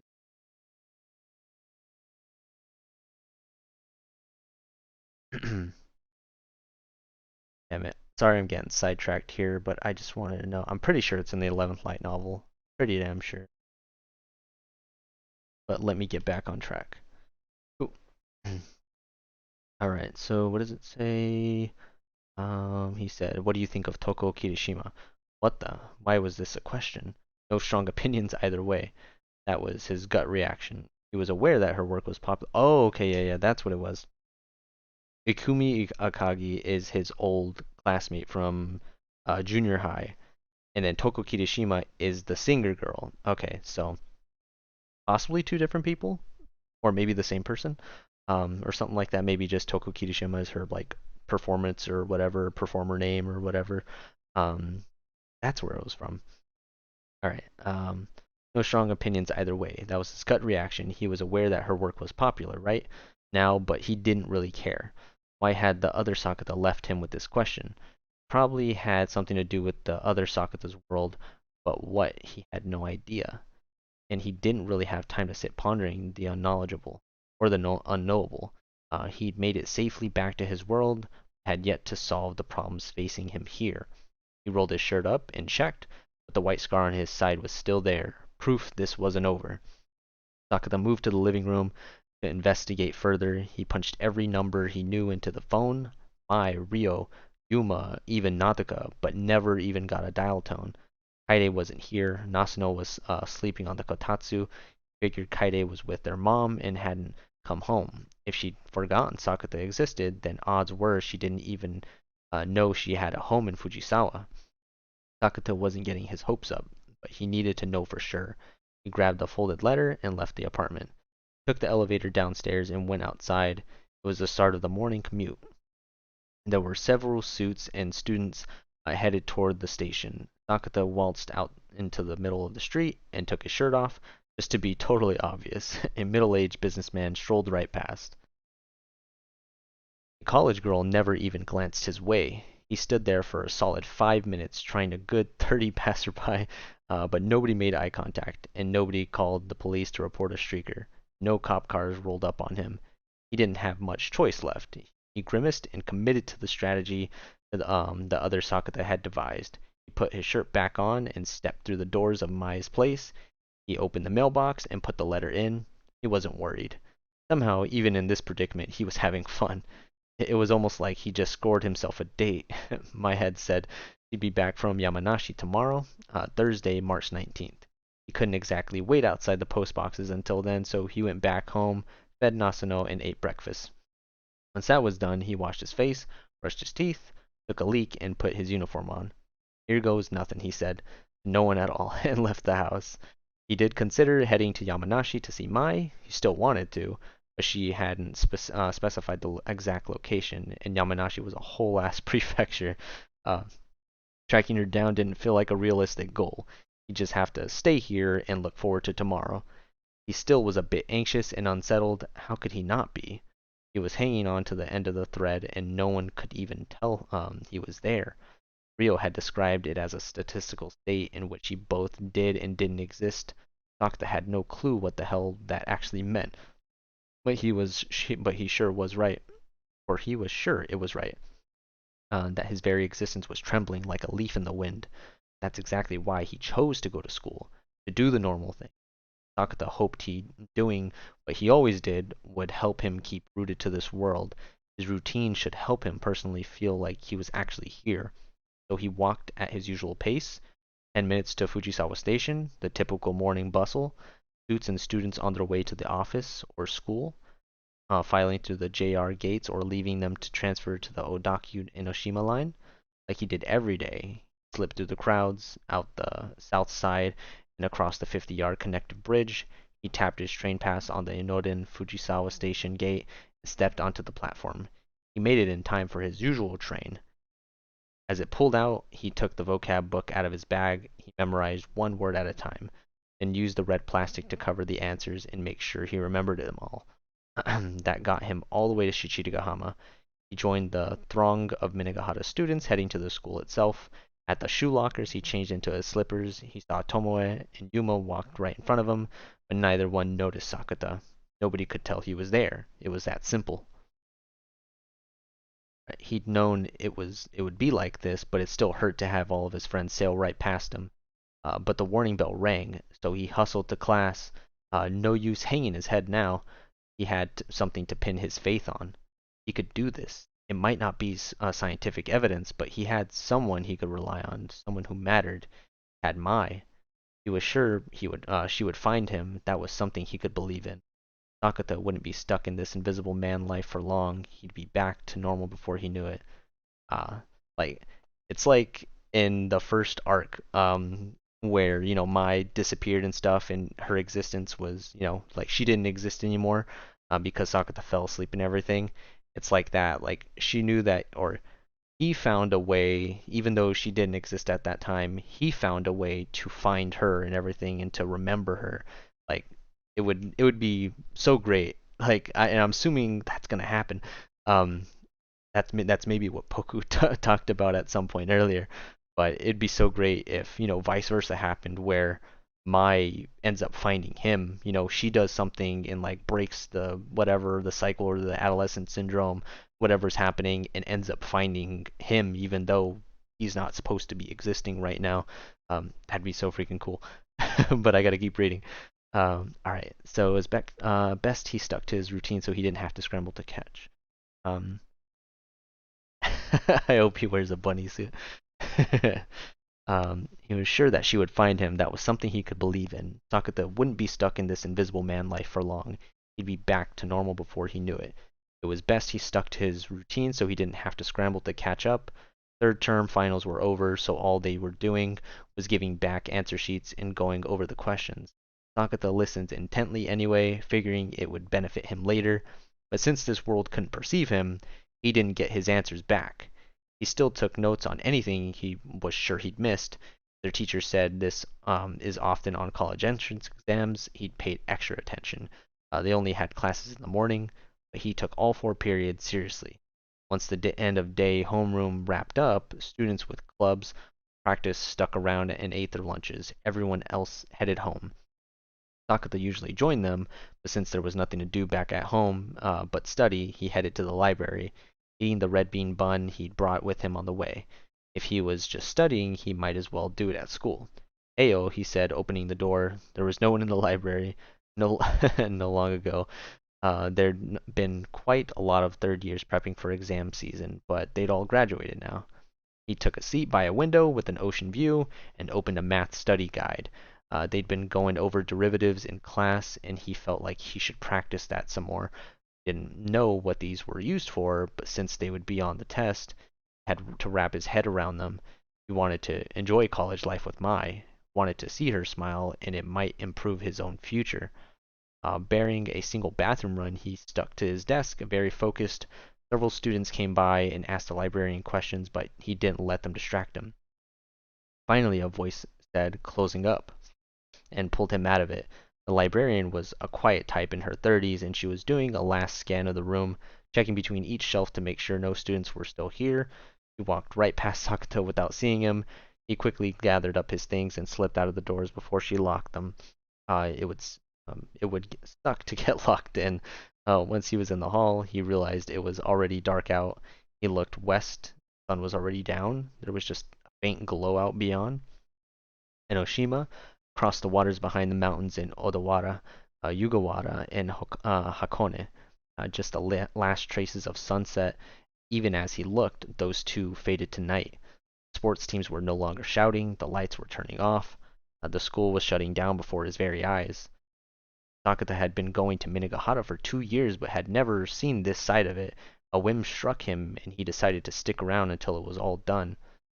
That's weird. That's got to be weird. I mean, I don't know if I've ever seen that either, of like being at your school so late to the point where it's kind of getting dark or whatever, and like just seeing everything just kind of like shutting down. I'm not sure if I've ever seen that too. Mine hasn't really. Man, Mai's done a ton. I don't know. For me, Mai's done a whole lot. But yeah, I don't know. To each their own. Um, but all right. Let's. Uh, this was likely his sole chance to see. If he'd been visible, the teachers would have told him to hurry home and kicked him out. All the lights on the third floor were off, and the first two floors were close behind. Only the faculty office was still aglow. At just past 8, that went out too. Not a single light stayed on anywhere in the school. Even so, it didn't get too dark to see his feet. The emergency exit lights were on, and there was moonlight coming in through the windows. Sakuta waited for the last teacher to leave and headed for the shoe lockers. Changed and left. The moonlight seemed extra bright. He looked up but couldn't find the moon himself. The building was in the way. Continuing to scan the skies, he wheeled around onto the athletic field. Nothing blocked his view here. The moon hung up in the night sky above, not quite full. He stood in the center of the field, and it looked down at him. This was a key location in his life. He'd asked Mai out here. Not even a year ago, only 10 months, but their time together had been enough that just standing here made him miss her. Tomorrow was so far away. He wished it could be tomorrow, right now. Heading home and going to sleep was probably the best way to make that happen. He turned to go and saw someone on the edge of the field, behind the net. Was a teacher still here? That was his first thought, but but he soon knew better. The figure took one step, and that was all he needed. He knew how she walked. She stepped out from the net onto the field. The moonlight caught her. Why? He said. She was coming his way, her steps light like always, heading directly toward him. Her eyes turned his way, like she could see him. Their eyes met. He wasn't imagining it. She held his gaze, not looking away. He didn't dare move a muscle. Why was Mai here? Um. Oh yeah, for sure. Yeah, it's. She's like his only hope to getting out of it. Seems. All right. Why was Mai here? She wasn't due back until tomorrow. Why was she coming right toward him? No hesitation, like nothing was wrong. Even though the world itself could no longer perceive him, he had believed she would find him, yet he still wondered. But that doubt did not last long. Mai was coming his way. He could see her face now, and nothing else mattered. He wanted to see her, and now she was here. She was coming to him. That fact vanquished all other concerns. I walked right toward him, like she always did, but 10 yards out, her confident look began to waver. She couldn't hold back anymore. Her pace shifted, growing faster. 5 yards out, it turned into a run. She flung herself at Sakuta, her arms around his neck, holding him tight. There was no distance left between them. Her breath was in his ear, slightly ragged, their chests pressed up together. He could feel her heart beating fast, the ba-dump, ba-dump, telling him how she felt. He must have scared her. He figured he should say sorry, explain how things had come to this. It all stemmed from his hesitancy, his inability to work through his feelings about his mother. He felt like he should tell her about this, but couldn't. Before he did, she whispered in his ears. Sakuta, yes? He asked. Her arms pulled him even closer. One day we'll have to make a home together, she whispered. Her voice was calm, quiet, and warm. He could feel Mai on his eardrum and that feeling spread out, seeping into every inch of him, like her essence was wrapping itself around the fears inside his heart. That one line robbed him of speech. All the words he'd been getting ready to say just crumbled away, leaving not a trace behind, like they never ever existed in the first place. He said exactly what he needed to hear, what he'd always wanted to hear, what he'd long been searching for, but Sakuta hadn't known he could find it, or he couldn't find it. Didn't even know what he was looking for. Can't search for what you don't know. You definitely can't find it. And yet Mai had found it and brought it to him. A gift. He had nothing to offer in return, but the heat of the moment warmed him up, and he hugged her back. His arms expressed his joy, his gratitude, everything he couldn't find the words to say. Okay, so this is where this picture comes from. I'm wondering, like, I guess how this ended up happening, like how she found him, or maybe it was just stemming from him kind of coming to terms and like trying to make things better and everything. But man, wild stuff. How she found him again.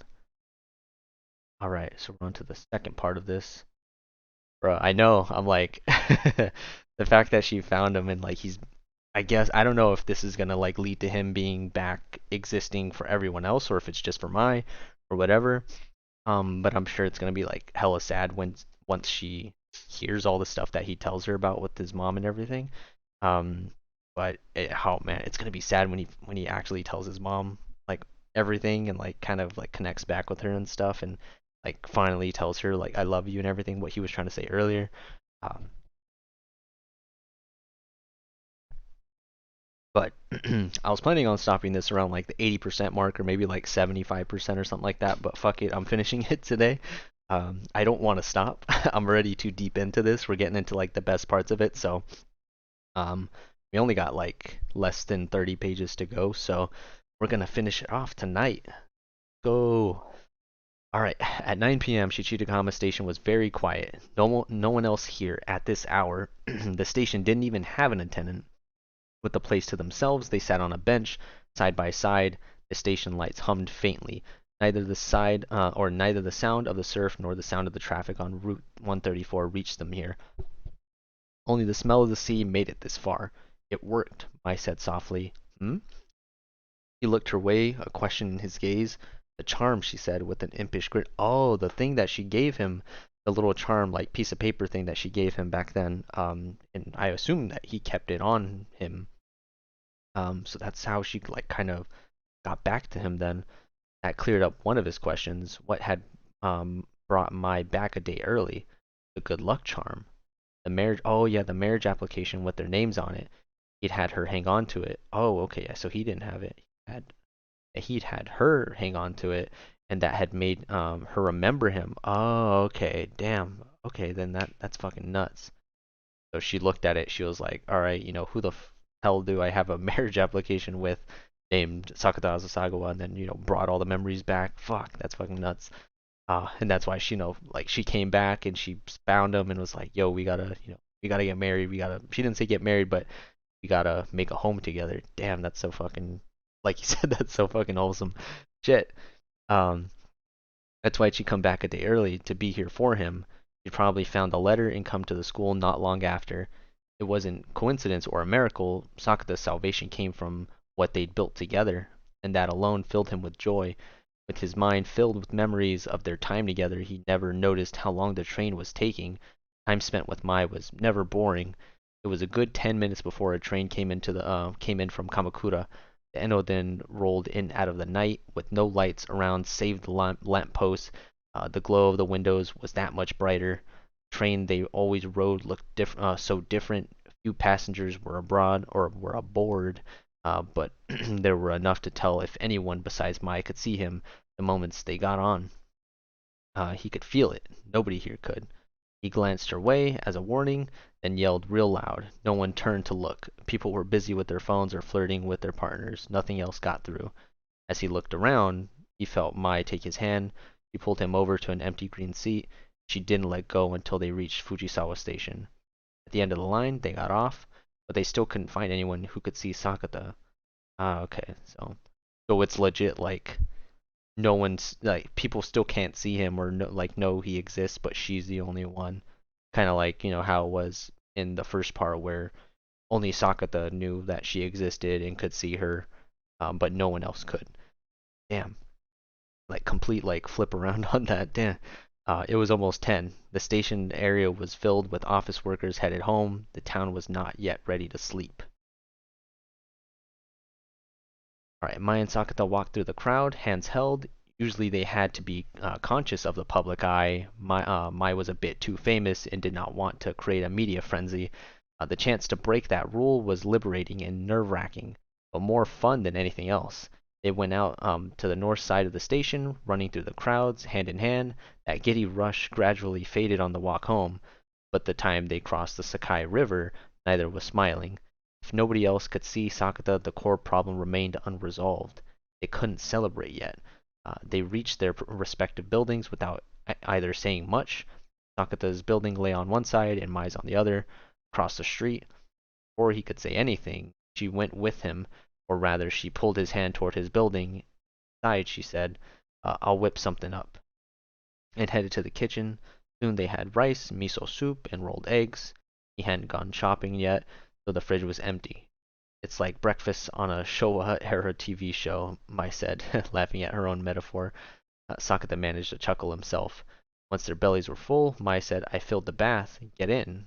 You're exhausted and you need to unwind. Take your time. I'd stay in forever if you joined me. That would not be relaxing. This was not a surprise, and she pushed him into the changing room. He was pretty worn out, so he didn't really argue. Physically and mentally, every part of him felt drained. He did what Mai suggested and soaked for a good long time. With his clothes off, he could see the white mark on his belly. He inspected it in the mirror. It didn't seem to be fading at all. No one but Mai could see him. This wasn't over. The stars said as much. He hadn't faced his mother yet. What do I even want?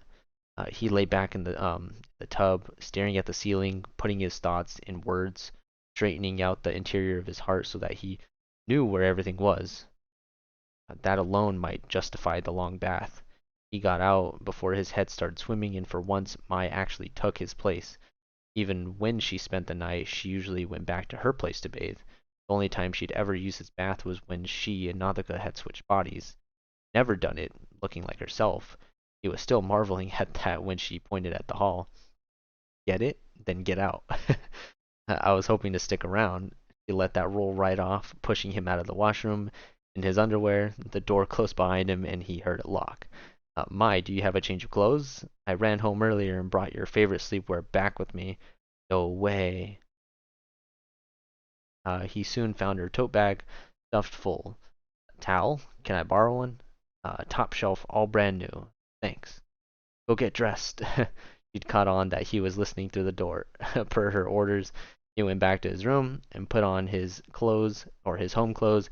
He definitely didn't want to catch a cold and cause her more problems. Out of things to do, Sakuta sat down on the bed. He leaned his shoulder against the wall, leaving his feet dangling over the side. He sat like that for a solid half hour.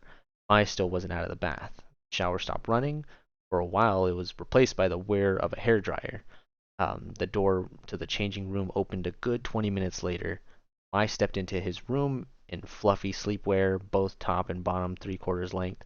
Nasuno's conked out in the kotatsu, she said. She must have poked her head into the living room. Mai breathed in, then out, then got up on his bed. She put a pillow on her lap as she sat next to Sakuta. Their shoulders were almost touching. Her hand soon found his. I don't think so. It doesn't sound. It doesn't seem like that. He's told her like the whole situation of what's going on. Pretty sure.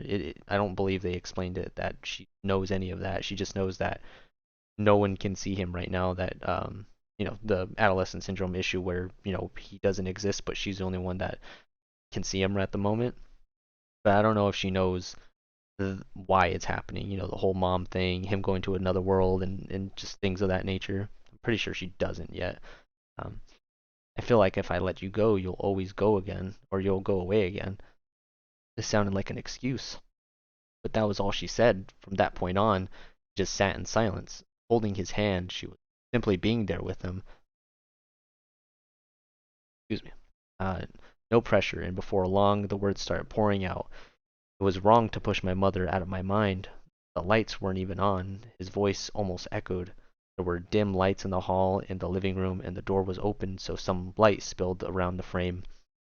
That was all. Mai said nothing. Her eyes were on him as she listened. Kaede and I moved to Fujisawa, and we had to live without our parents' help.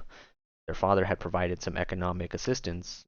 I had to wake myself up, make my own food, do my own laundry, clean our rooms, and the bath and the toilet, and take out the trash. I had to do it all, so I learned how. If he'd been all alone, he'd probably have slacked off on a lot of it, but he had Kaede to look after, which kept him motivated, made it all seem doable. I had to learn to handle things without a mom. That wasn't what he'd wanted. He hadn't had a choice. He hadn't wanted to forget her and move on. That was just how it turned out. I didn't know when she'd get better, or even if she would. I guess I didn't let myself hope. Oh, and it all became routine. Life stuff that just seemed so hard became comfortable. And after all that, now he'd been shoveling out words, searching for his feelings, and that brought him here. Why now? He found the source of the resentment. His mother getting better should have been a good thing. Sakuta's rational mind was yelling at him for this, but his mother's recovery was also destroying the life he'd spent 2 years building.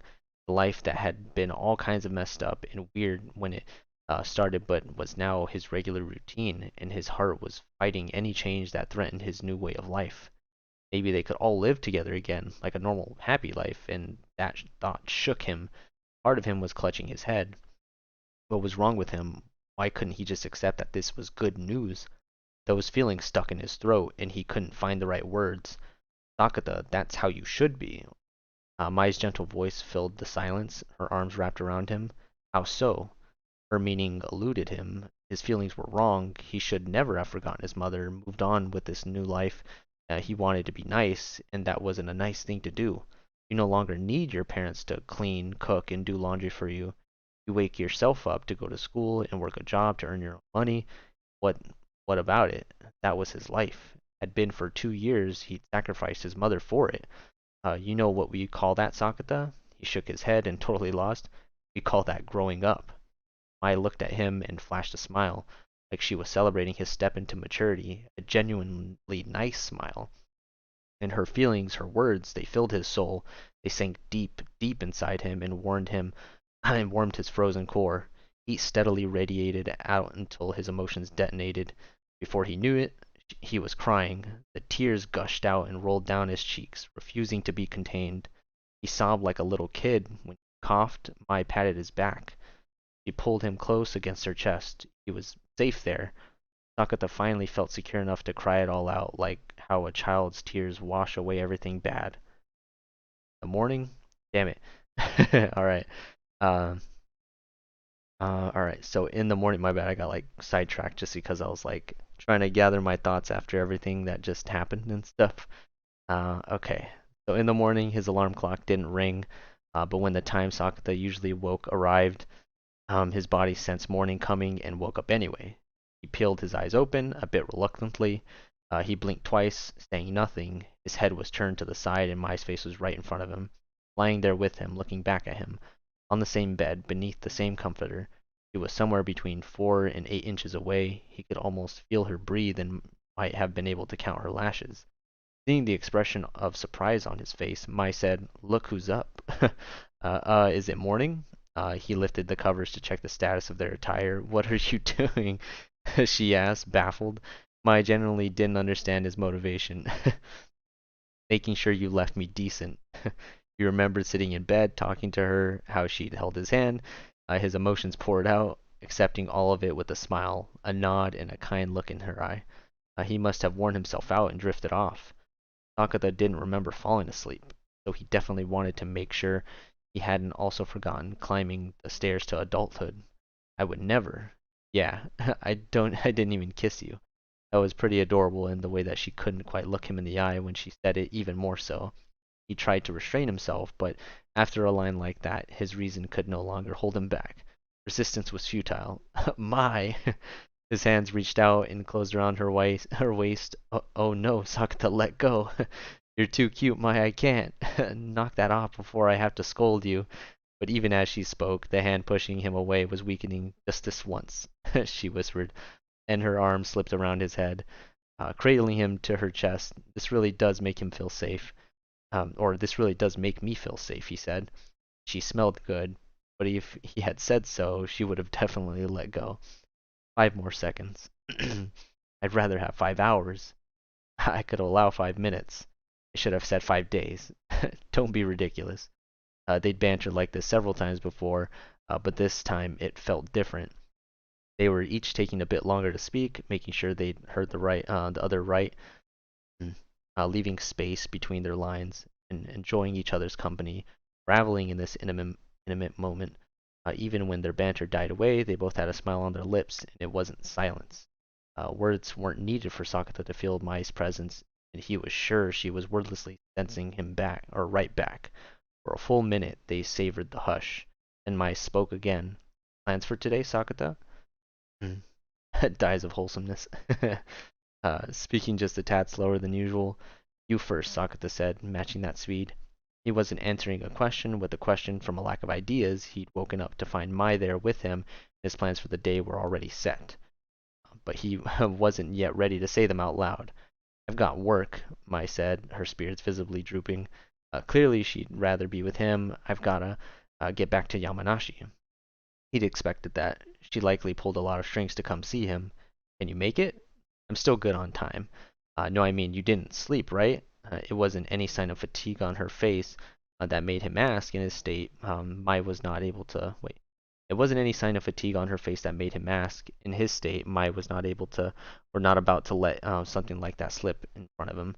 He just assumed she hadn't slept because of it. Because if it were the other way around and she drifted off to sleep, he would definitely have stayed up all night watching over her. Ryuko's sending a car for me so I can nap on the road. We'll have to thank Hanawa later. The relationship had caused quite a few headaches for Mai's manager, but she always came through. They owed Ryuko quite a bit. So what'll you do, Sakuta? Conversation brought her smoothly back to that. Her voice was gentle, like a warm embrace, coaxing it out of him, leaving him no choice. Gonna go see my mom. Can you handle it alone? I don't know. No point in faking it. He spoke the truth as he felt it. Because I don't know. I kind of feel like it'll work out. He was wound up about it, but not so much that he was in trouble. Maybe getting to talk to his mother in that potential world had given him a modicum of confidence. And what Mai said last night meant a lot. Oh man, I know it is super freaking cute. God damn it. We're almost done. Yeah, we got like less than 20 pages left. We're 91% of the way through. Oh man, nuts. Like, I really like that moment, like, before I even continue. Like, I like the moment of him, like, talking to Mai and, like, them being more, like, super wholesome with each other and stuff, and, him crying and, like, I don't know, just the little interactions between them, because I feel like so much of the one thing that I'm not like that I wasn't like a super big fan of with Mai was the fact that she's like his girlfriend, but she didn't like reciprocate a lot of that, I guess, like lovingness or whatever toward him, at least in like a normal, or I don't know if you could even say normal, I guess just like what you think a girlfriend would, I guess. Like, I don't know, he would always show like so much of the affection and stuff, and she would always just like turn him down or like give him just a little bit, but not really like reciprocate the feelings, I guess, or like the actions as much as he does or whatever.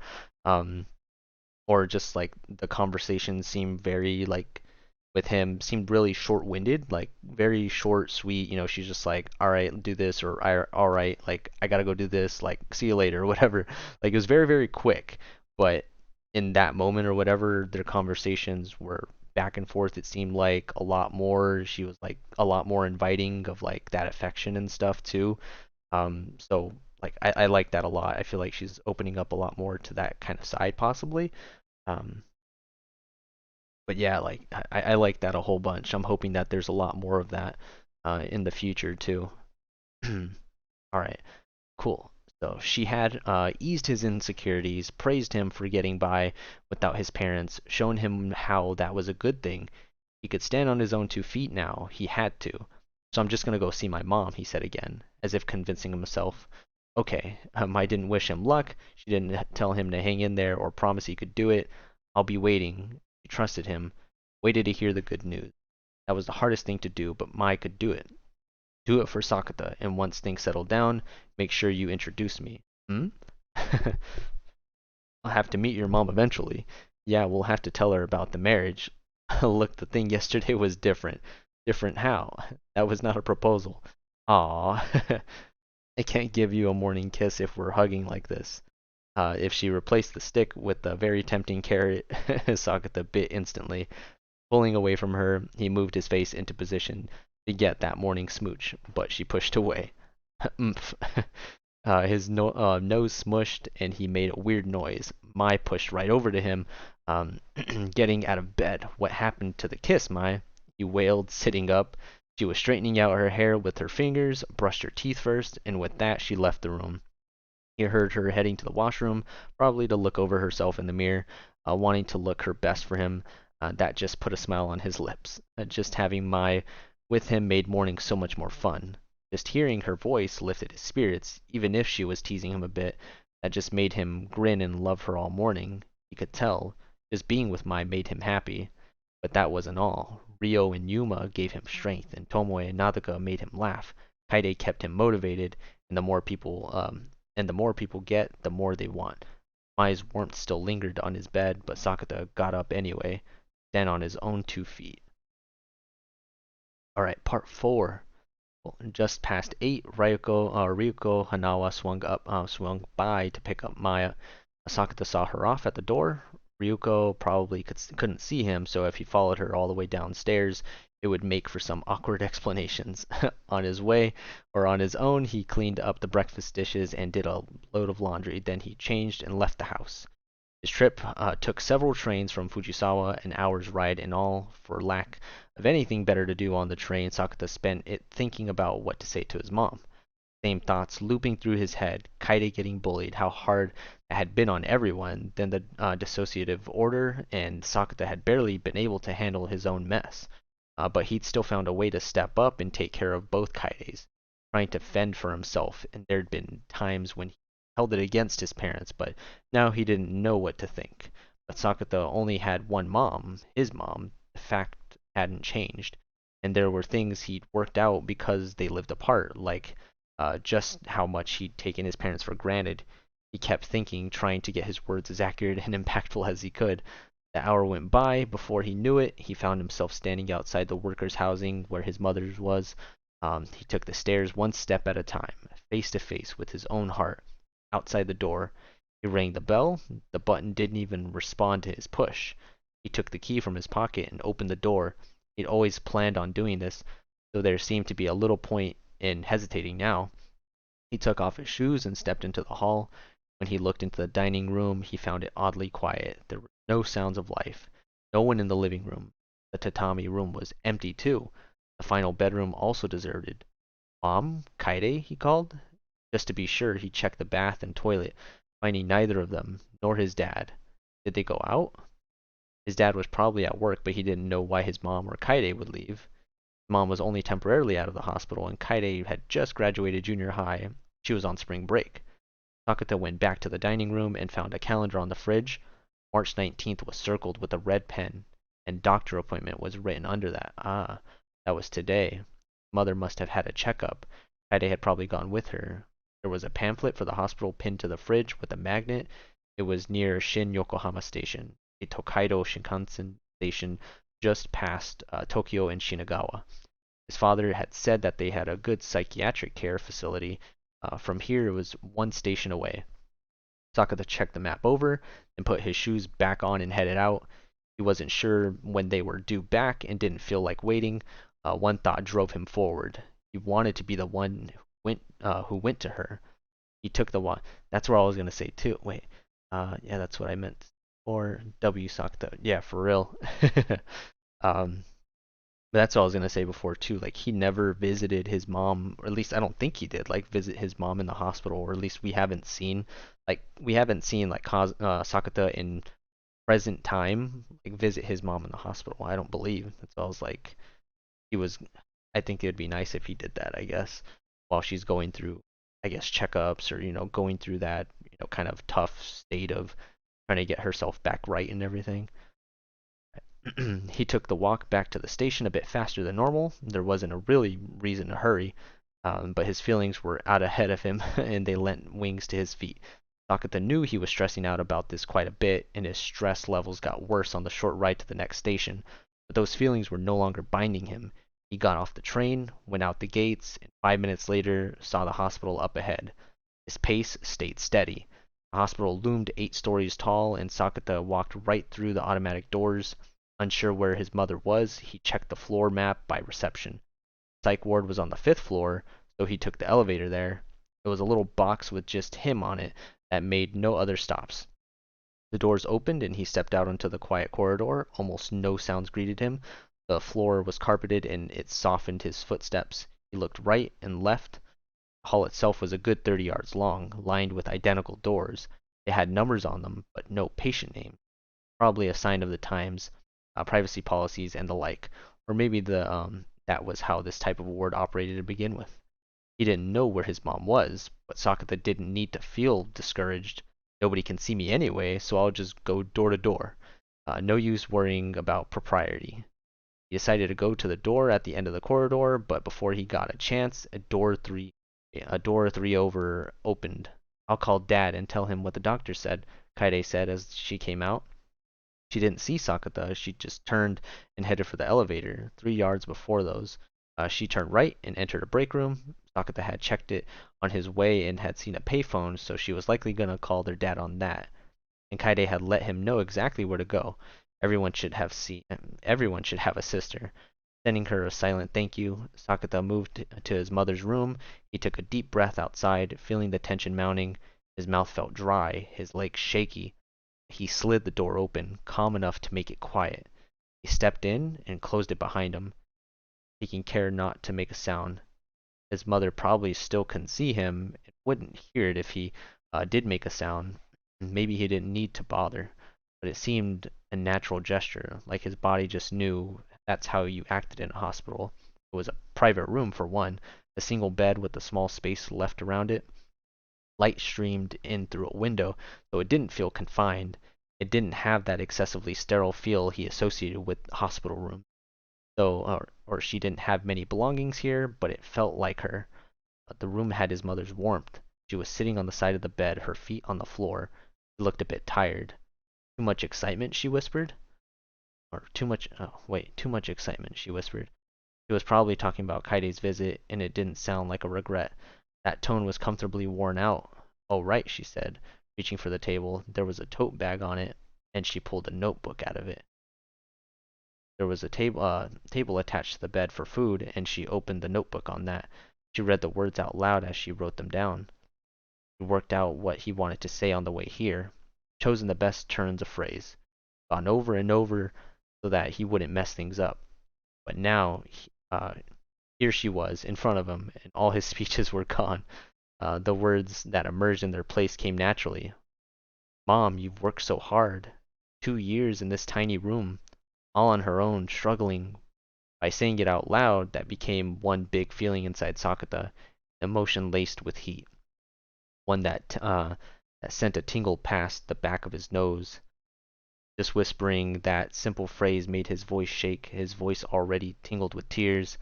When he finished speaking, a big teardrop hit the floor, tears falling from his eyes, pattering on the hospital's carpeting. Those points alone a darker shade. "You've struggled so much." He'd known that. It was something he knew without thinking.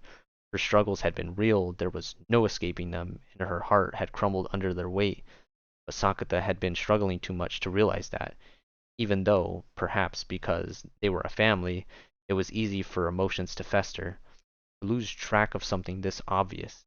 He'd only just got it. He'd spent 2 years trying not to think about her, but that wasn't enough to make her not be his mom. And certainly not enough to make the memories of the time they lived together go away. This wasn't about logic. Attacking reasons for it was absurd. His body's instinctive response told him so. His mother was better. She'd worked through it and gotten better. And that made him glad. He'd finally figured that out, and that was all there was to it. Nothing else mattered. They were family, and that was what he'd really wanted to tell her. "Thanks, Mom," he said, "for hanging in there, for getting better, for being my mom, for giving birth to me, for bringing me up. Thank you." Everything he'd spent 2 years bottling up came pouring out. Tears and snot went everywhere. He kept wiping them and blowing his nose, but there was no sign of this stopping, no sign of them drying up, no end to feeling like family. There might be breaks from time to time, but family never went away. Always there, and always will be. And so you never notice just how much it actually matters. Being away from her for 2 years had made that clear, how much he'd taken her for granted. The lesson the dreaming girl had taught him applied here, too. He just hadn't realized. Taking pleasure in the little joys is what true happiness is. He'd no longer had his mother to rely on. He'd had to put her out of his mind and go on living. But Sakuta still had it in him to rejoice that she was getting better. Still had his feelings, or he still had feelings like that for her inside him. The heat of his tears was fading. His mother never saw him cry. She still didn't perceive him, and he thought that was fine. He could always come back, keep coming, until she noticed him. Sakuta was no longer lost, no longer scared. He'd visit 10 times, 100,000 until the day came. But right now, "I'll come again, Mom," he said, and he turned away from the bed. He reached for the door to leave, and as he did, he thought he heard his name. His mind was playing tricks, giving him what he wanted to hear. It must be.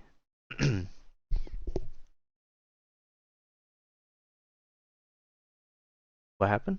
Sick volume. My bad. I don't know if the volume's messed up or something. Uh,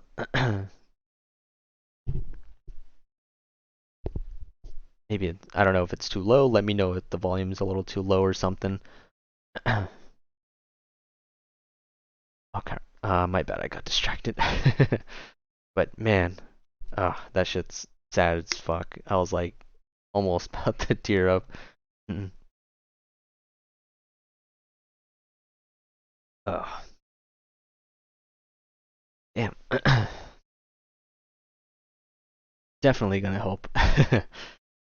Alright, I'll come again, he said, and as he did, he thought he heard his name. His mind was playing tricks on him, giving him what he wanted to hear. It must be, but he had to turn and look. His body moved before his conscious thought. Mom? He said, his voice quivering. She was looking his way, her eyes locked on him. You came to visit, she said, mustering a frail smile, like she was feeling sorry, and he didn't want her to look like that, so he simply said, Yep. And he forced a smile. No school? We're basically on spring break. His face was stained with tears and he rubbed them with his sleeve. Don't go playing hooky. I totally did, but I'm glad. It's been too long since I saw you. Mom? Sakuta took a step away from the door, back into the room. As he reached the bed, his mother took his hands that seemed so big when he was younger, but now his hands were larger than hers. He hadn't held, he hadn't held her hand since grade school and had never realized that. He'd always assumed they were still bigger, that she was larger than him. He'd been taller than her for a while, but he only ever wanted her looking after him, and that wasn't right. He was also someone who could be relied upon. Like Mai said, he was a lot more grown up now, and that was one way to be mom and son, to be family. Thank you, Sakuta. I'm happy to come visit any time. Thank you, Kaede. Or thank you for Kaede. He meant to nod. He just couldn't. If he did anything right now, the waterworks would start again. I'm glad you're her brother. His eyes were burning up. I'm sorry we put this all on you. Trying to fight it off, he shook his head. I love you, Sakuta. But when he heard that, there was no resisting. He'd known how she felt. He just felt he couldn't trust that anymore because she'd no longer been there for with him, and all those knotted feelings melted away in that heat of his tears. Through blurred vision, he could see her crying too. She said again and again. Sakuta knew what she meant. Because they were family, they were still crying when Kaede got back. Kaede probably had no clue what Sakuta was doing here. Before he knew it, she was crying with them. And crying together that day made them a family once more. God damn it. That shit's so fucking sad. Like, I was about to fucking cry. Uh, I mean, it's like it's happy, like happy sad, of course. But man, the way they make it, I guarantee you, like when the fucking Knapsack Kid movie comes out, I'm gonna be a fucking wreck. I'm gonna be fucking crying like a freaking maniac, like a damn idiot. Oh my god. Like just the light novel, like the fact that the light novel makes me like get emotional like this. Oh my god. I know the movie's gonna freaking kill me. I know it's gonna kill me. Damn it. Shit. My bad for stopping, but crap. That shit's so fucking. Oh my god. It gets me. Alright. Okay. Wait. What's happening now? Alright. Spring made the cherry tree blossoms bloom, or made the cherry trees bloom. The seasons kept on changing. Tears couldn't keep the summer away. Laughter couldn't keep fall away. Studying couldn't keep winter away. No more adolescent syndrome, his or anyone else's. He felt like it was all over, but nothing was. The seasons kept on changing. Spring, summer, fall, and winter came and went, and a new spring arrived. Ah, okay, so this is where I think the time skip part is kind of happening now, I think, or part of it at least, maybe. A new season, like the end of it. All right. The entrance ceremony ended, and he left the venue to find cherry blossoms floating in the spring breeze. Phew, it's finally over. He tried to stretch, but the shoulders of his suit were too tight, and he couldn't raise his arms properly. But Sakata's heart was dancing. It felt free, like never before. He was finally in college. Ah, so this is the damn time skip. Let's fucking go. His last year of high school had been spent cooped up, studying study guides on the train to school, English vocab drills on breaks, paying full attention in classes, and reviewing it all on the train home. He'd even studied during breaks at work. Occasionally, Mai would give him a pop quiz and reward him if he passed. Even if he failed, he'd get a nice smile. Although that was a bit unnerving if he was being honest. Near the end of the year, his practice exam results had been disappointing, and she'd quit talking to him. That was rough. To get back in her good graces, he had to turn to Nadaka for help studying. She was applying to the same college they were. He'd done everything he could, and it had finally paid off. Now it was time for his college entrance exam, or entrance ceremony. Sakuta felt like he was finally and truly free of exams. Nadaka had set the exams with him, or sat the exams with him, and she passed too.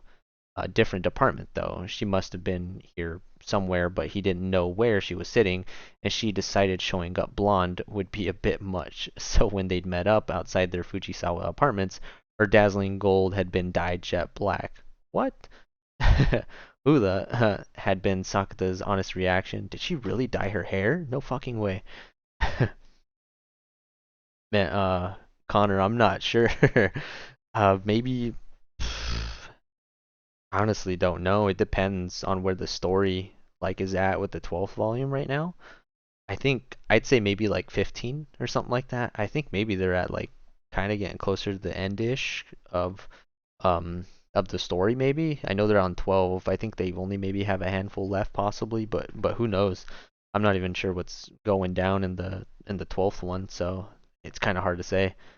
Um but did she really dye Nadaka really dyed her hair black? And for whatever reason, Nadaka always seemed so younger.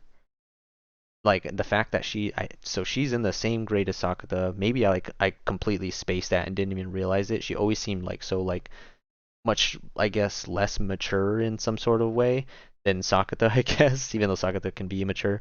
That I always thought that she was like a grade below him, but like in Tomoe's grade, but I guess not. She's same grade as him and, going to university at the same time as he is. Damn, that's fucking nuts.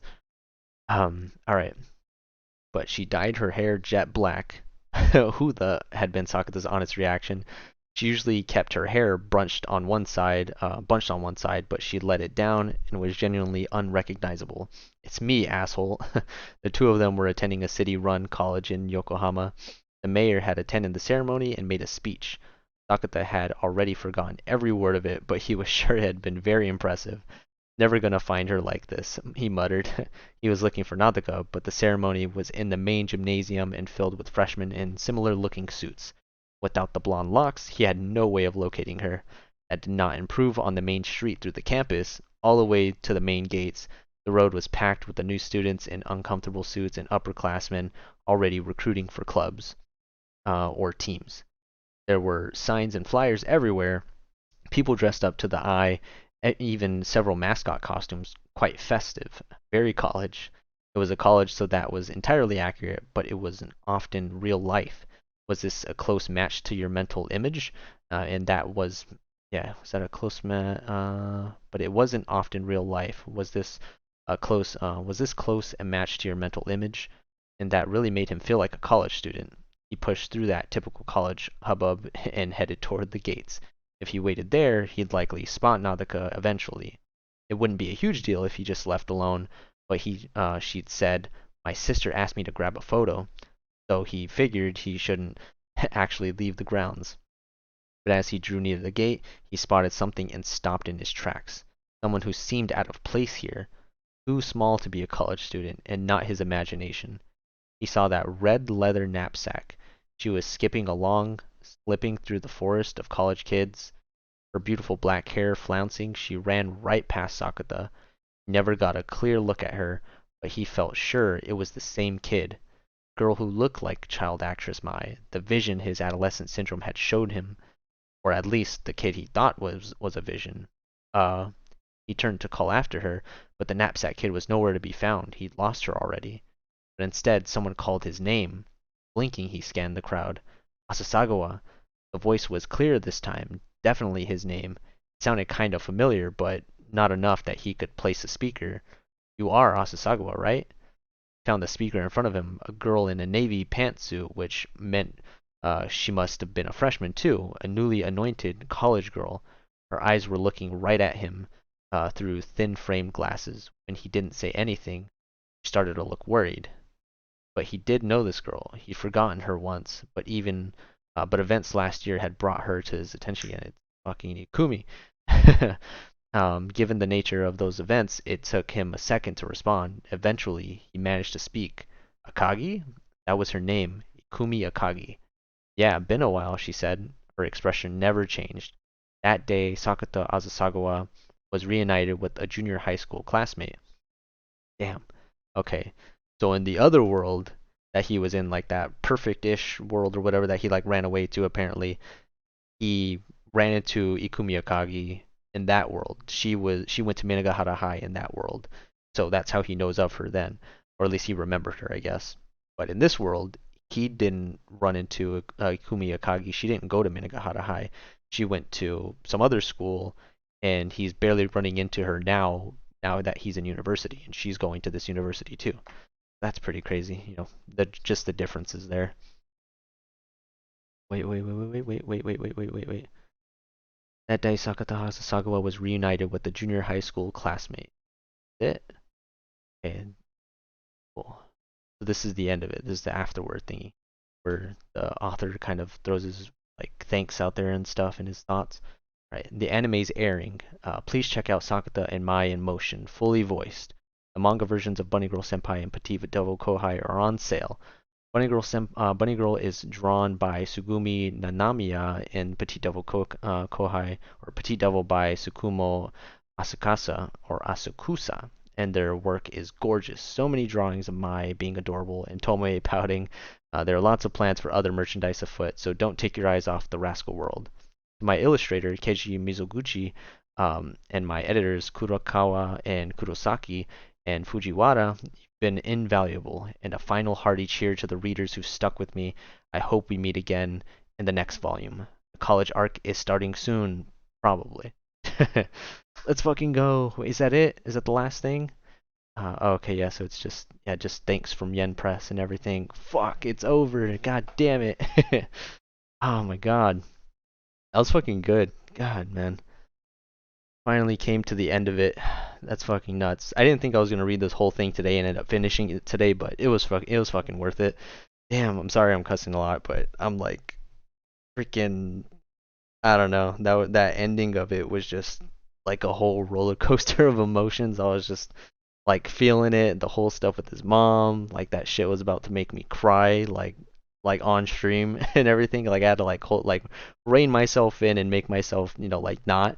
But man, like I said, I could only imagine how it's gonna be in the movie when that stuff ends up playing out. I'm gonna be a wreck. I'm gonna end up freaking crying like a damn I don't know, like way too much in theaters. Probably like a whole lot of other people that end up going to see the movie, but man, like oh my god, I can't wait for it. I can't wait to see the I can't wait to see the Sister Venturing Out movie because I know there's more stuff in that one that's gonna freaking make me cry too. But man, when this shit gets animated, oh my god, it's gonna be so damn good.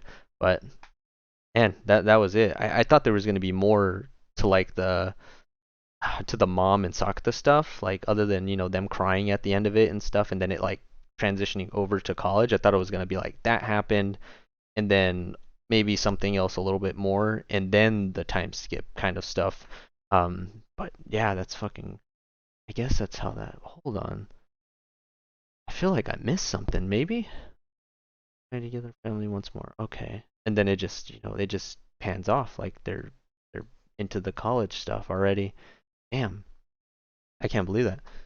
Ooh. Well, that's some good ass stuff, man. I finally finished it after how many months of it being out? Like almost, the 10th light novel is almost out now. I hope you guys who have stuck around and everything. I know Kartik is probably in here still. Connor, hope you're in here still too. Yeah, I hope you guys enjoyed it. Hope you guys enjoyed the read. If you guys didn't read it initially as well, let me know your guys' thoughts and stuff because man, that shit was. I know that stuff like almost that had me on the verge of tears. um, and yeah, I had a lot of fun with it for sure. Like my first time, at least streaming, reading the light novel. Yeah, I had a lot of fun with it. I'm hoping to possibly end up streaming the 10th light novel when it ends up coming out. I think it's supposed to come out in 2 days now. So today's the 12th, and it should be coming out on. Technically, it comes out on the 21st, but if you pre-order it off of Right Stuff Anime, it usually comes to you on the 14th. So that should end up happening, in 2 days. Should be able to get my light novel and hopefully end up streaming it on that day. Um, but we'll end up seeing what happens with that. Hopefully, I get it on that day. Man, yeah, another 10 out of 10 volume, dude. Yeah, it was freaking great. Now I feel like man, oh my God, I need to like gather my thoughts because holy shit, that ending of it was so good. I'm still curious as to what the hell was going on with the little Mai.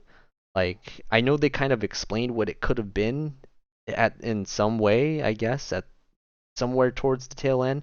And then right now they're saying, he's like saying that he saw the little Mai again, like just like running through all the college kids. I'm not sure if that's supposed to mean like that's her just kind of going away, or something, or if it's like unresolved still. Maybe it's still going on. There's still problems going on with it, or I don't know what the hell. but I don't know. We'll see what ends up happening with that if the little Mai ends up coming back into play at some point. But yeah, I don't know. That was just some crazy stuff too. But man, I can't wait for the 10th light novel. Now we're done with the high school stuff. Sakuta graduated. He's in college now. Let's fucking go. That's freaking hype. Him and my Sakutajima are going to be going to university together, which is fucking cool. I can't freaking wait to see that. Um, Nadaka graduated too. Like I said, I was like kind of like surprised. Like for some reason I spaced or like felt like she was a year younger than Sakuta, but she's in the same grade as him, so she's gonna be going to their university too, which is fucking nuts. So they're all gonna be going to university together.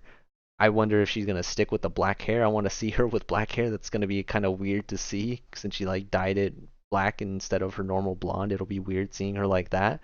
But man, that's a lot of crazy stuff. Yeah, I want to kind of save my thoughts a little bit too for I plan on making a review like of the two light novels. Um, but yeah, I plan on making a review for those and hopefully can get to that pretty soon. I want to see if I can maybe get to do that before um before the light novel comes out, the next one, maybe in the next couple of days, but we'll see about that. But man, some good stuff. I'm gonna go ahead. So I've been wanting to do this for a little bit now and open some of my Bunny Girl Senpai, my Rascal Does Not Dream of a Dreaming Girl or Bunny Girl Senpai little card packs that I got. What are they? The Weiss Schwartz ones. I got some of them. I don't know how many I'm gonna open, but I'm gonna try to open some and see what I could get out of these. I don't know how many I should open. I'll grab like 4, I think, if I can grab these for now. Let me scooch this out of the way. There's already a card that's kind of out and about here. It's a little My Sakutajima one, little kind of like chibi-ish version of that. I'm not sure if you could see. But God, man, I'm still like tripping over everything. Jesus. I look sweaty. I look like I've been through it already with this whole ass freaking light novel. Ah, hopefully you guys can still see me. Ah, holy moly. I'm gonna go ahead. Hold on. Oh yeah, like I said, here's the little My Sakutajima, like little chibi one. Hopefully you guys can see that a little bit better now that hopefully the camera's switched. It's a little bit bigger. But I'm gonna go ahead and open these couple of little packs that I have here. Hopefully this is easy to open. Okay, there you go. Felt a little resistance there, but it tore off pretty easy after I give it a little force. All right, let's see. Hey, let's go. All right. Well, I got some solid ones already. So I got Sakuta one here. Looks like the one that he like him wearing the bunny costume in the Dreaming Girl movie here. So these are like the Rascal does not dream of a Dreaming Girl actual like cards. So I'm assuming these are all from the Dreaming Girl movie, possibly, or maybe not. No, wait. No, they're not. Okay. I thought for a second I was worried. I was like, then that's gonna kind of limit the kind of cards I'm gonna get. Is this an actual like card game? Hold on. Says if you do not have another character with Tomoe in its card name, this card cannot attack. Wait, so this is like a legit ass card game. Like what? This is so wild. Like I didn't know. I thought they were just like whatever like kind of collectible cards or whatever, but they actually have like like rules behind them and like play sets and shit. That's so fucking weird. Okay. Says when this card is placed on the stage from your hand, if you have another adolescence character, this card gets plus 2000 power until end of your turn. What in the world? Sorry, I'm like tripping out about this. The fact that they actually have like rules and stuff for this. All right. And here's another one I got. So here's the actual Sakuta one. The next Sakuta one that I have. It says, "My heart is the one inside your chest, isn't it?" All right. It says, "Card from your hand into your waiting room. When this card is played and placed on the stage, you may play or you may pay the cost. If you do, choose one sudden change in condition, Shoko Makinohara, in your waiting room and return it to your hand." I'm not going to even read all of the rules because that there's a lot to that or to that one, but still, like it's fucking nuts. All right, here's the next one. I got a cute Mai Sakurajima one. That's freaking cool. And that one's a little bit better. She said she had a bad dream this morning, one where I got into a traffic accident. Okay. All right, and then I got a Yuma Kunimi one as well, so that one's pretty cool. Finally got a Kunimi. I'm assuming I'm gonna get a lot of the characters here since I got a lot of packs. I bought this big ass box off of Amazon Japan. I think it was where it was on Amazon in general. I can't remember if it was Amazon Japan or just Amazon. But yeah, I got a Kunimi Yuma one. This card cannot side attack. This card gets plus 2000 power for each other worrying over a friend. What? That's like an actual like what is that even? For each other worrying over a friend, Yuma Kunimi in your center stage. What is for each other worrying over a friend? Is that like a card? Like a worrying over a friend? Is that an actual card? Damn. All right, and here's Tomoe Koga picture card that I got here too. Not too bad. Thick. It says, "Senpai, what are you doing?" Okay, and then I got a Rio Futaba, one of the best girls. I got a card for her too. Sick. Love it. All right. It says, I'm so glad you're alive." So cute. I love that one. Like, I love it when you see like the side of Futaba where she actually shows her care for Sakuta because she's always, normal like banter with him and normally kind of like cold and stuff and talking kind of crap a little bit like, like you shouldn't be doing this or I don't know, you're a rascal and everything. But I love that scene when she said that because, she shows her genuine care for him. All right. Then we have another one here. uh, yeah, we can see clearly. Cool. Whoa, how do you play that? That's so I know it's so random too. I was like, wait, like they actual have like play styles or whatever, like rules behind the card game, so it's an actual like legit card game, I'm assuming. Yeah. It's I know the One Piece card game has like been a huge thing lately too, and I keep hearing about that, and people are talking about like, oh, like there's a huge sale going on, or like I got a bunch of packs, and I'm like, when was the One Piece card game even a thing? And now there's a has a card game to it too. Um, where do you get it from? I got them off of Amazon Japan, or Amazon Japan, or just Amazon. Like if you look them up, like Bunny Girl Senpai cards or something like that, then you should be able to find them. I found different like sized packs. Like you can get one that's just like a pretty small one, like that might have like four like card packs in it or something like that. And then there's another one that has like eight card packs. The one that I got has 16 card packs, so it has a good deal. It has a bunch in it. Um, all right, but here's the next one. So here's another Sakuta one here. Reading something on that. I can't remember what exactly it is. He's crying. I think it's something from Mai. It says if future plans is. Oh wait. Oh, okay. So this is the one where he's reading Shoko Makinohara's future plan stuff, and he's like super sad because she's not really, she can't really do it for real because she might die, because of her whole heart situation. Damn, that's a sucky, like sad card. I mean, not sucky in a way like it's a bad, like it sucks card, but like it's a sad one for sure. Oh, this card's really nice. Like really like sparkly kind of holographic one. Everlasting Summer Date, My Sakurajima. You really love the ocean, don't you? This one right here. Hopefully you guys can see that one. Hopefully it's not like too crazy with the like holographic kind of sparkles on it and everything. But this one's one of my favorites already. Damn. All right, and then we have this one. So the seaside wedding view or wedding venue. Oh, okay. All of your characters. What is this? Is this like a field like environment changing type thing or something? I'm assuming so. All of your characters get plus 1000 power and plus 1 soul. When this card triggers, return this card to your hand. You may put the top card in of your deck into your stock. Okay, so this is like the wedding one. My hands are shaking, I think, but this is like the wedding one, little venue thing that Shoko and Sakuta go to at one point in the movie. But okay, so that's all for pack one that I got here. I was gonna open 4 of them, so I'm gonna open the next one. Let's go ahead and Bushi Road, the brand of these little packs. It looks like.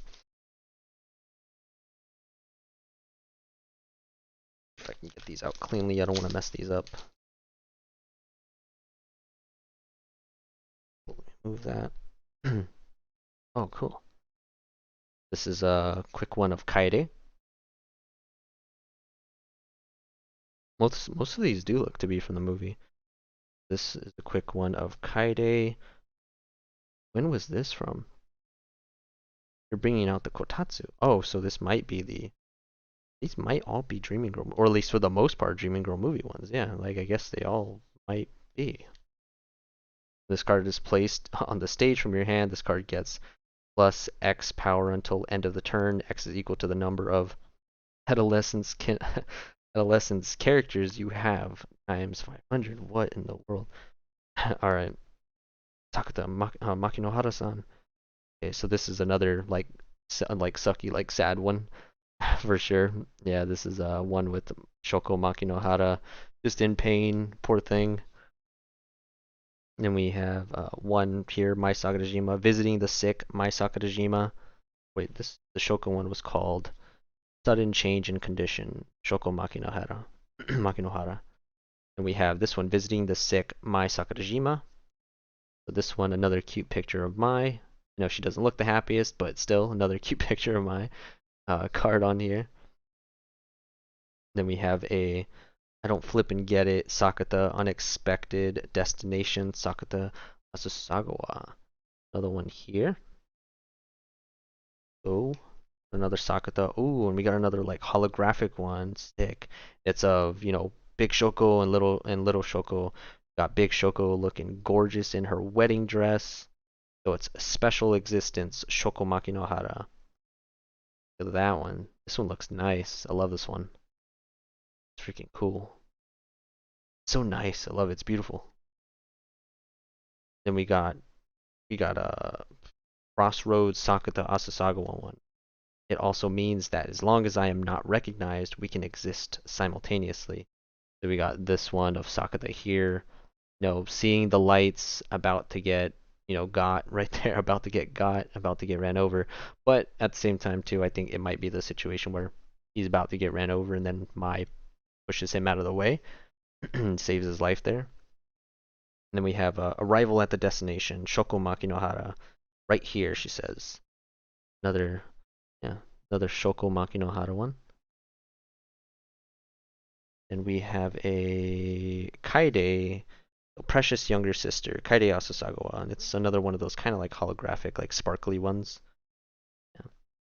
The nice one. Pretty cool. And then we got um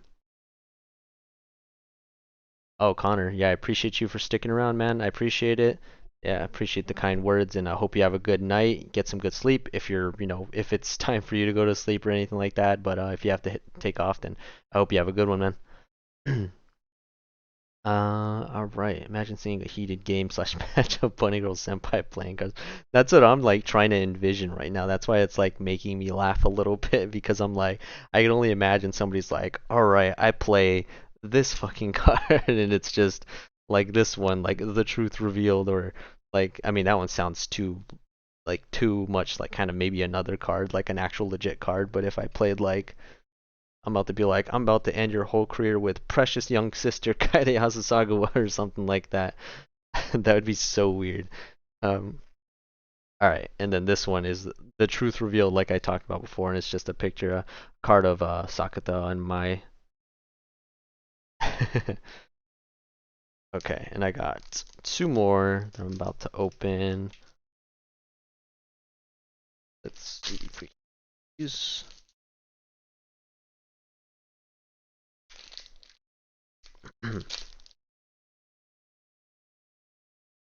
Got another good one, finally.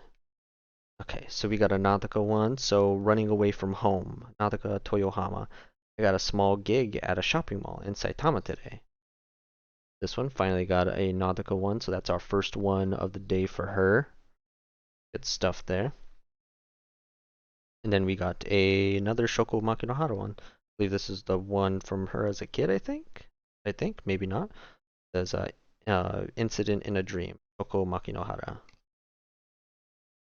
Here, looks like she's in the hospital or something like that. Then we got a beautiful picture of Mai Sakurajima here. So preparing dinner, Mai Sakurajima. Got a good one here.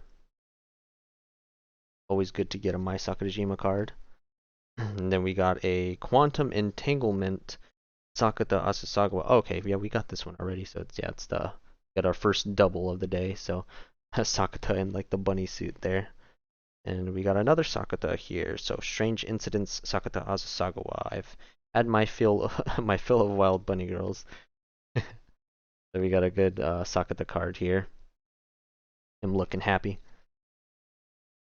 And we got another double, so arrival at the destination, Shoko Makinohara. So we got another double here for her. And then we got a different one. Okay. So we got December 24th. Choose one of, oh yeah, so it's just, yeah, December 24th. Choose one of your characters with Sakuta in its card name, and if you do, and choose one adolescence character in your clock and return it to your hand. Put this card into your memory. Alright, so we got this one right here of Sakuta. And then we got another holographic one, nice one, of Nadaka in the Christmas outfit, Santa Claus duo, Nadaka Toyohama. We got this one here. Then we got Rio Futaba, Complicated State of Mind, Sasagawa Ai. Oh, okay, yeah, so I remember this. I believe this is the one where she's like scared for Sakuta and she doesn't want him to, die or anything like that. She's scared that he's gonna choose to die and, choose to have Maki know how to live and everything like that by, getting himself killed and things of that nature. And she doesn't want him to do that. Damn. All right. So that was the end of pack 3.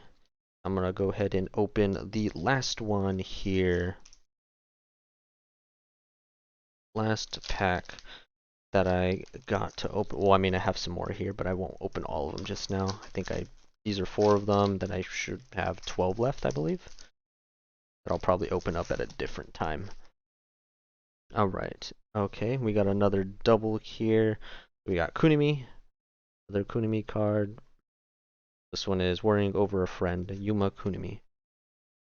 And we got preparing dinner, Mai Sakurajima, another double. Another great picture of Mai here. Then we got a double of Koga. This is like this is just the doubles pack, isn't it? Senpai, what are you doing? So yeah, another double of Koga on this same one that we have. That is Quantum Entanglement Tomoe Koga. I think this is a new Nautical one.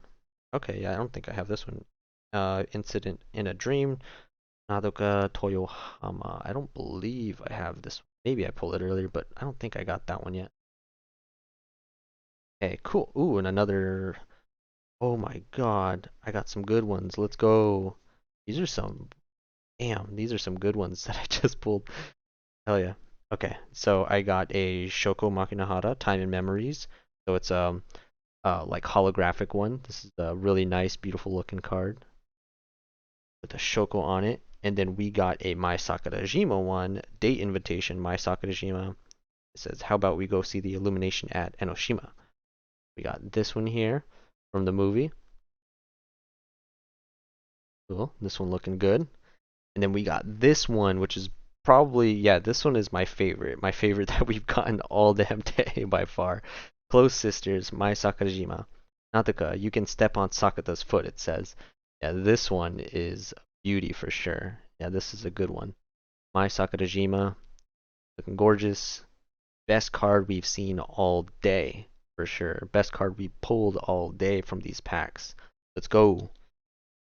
Alright, and then we got another holographic one. I think this is the first pack we've gotten two holographics, or whatever, like sparkly ones in one pack.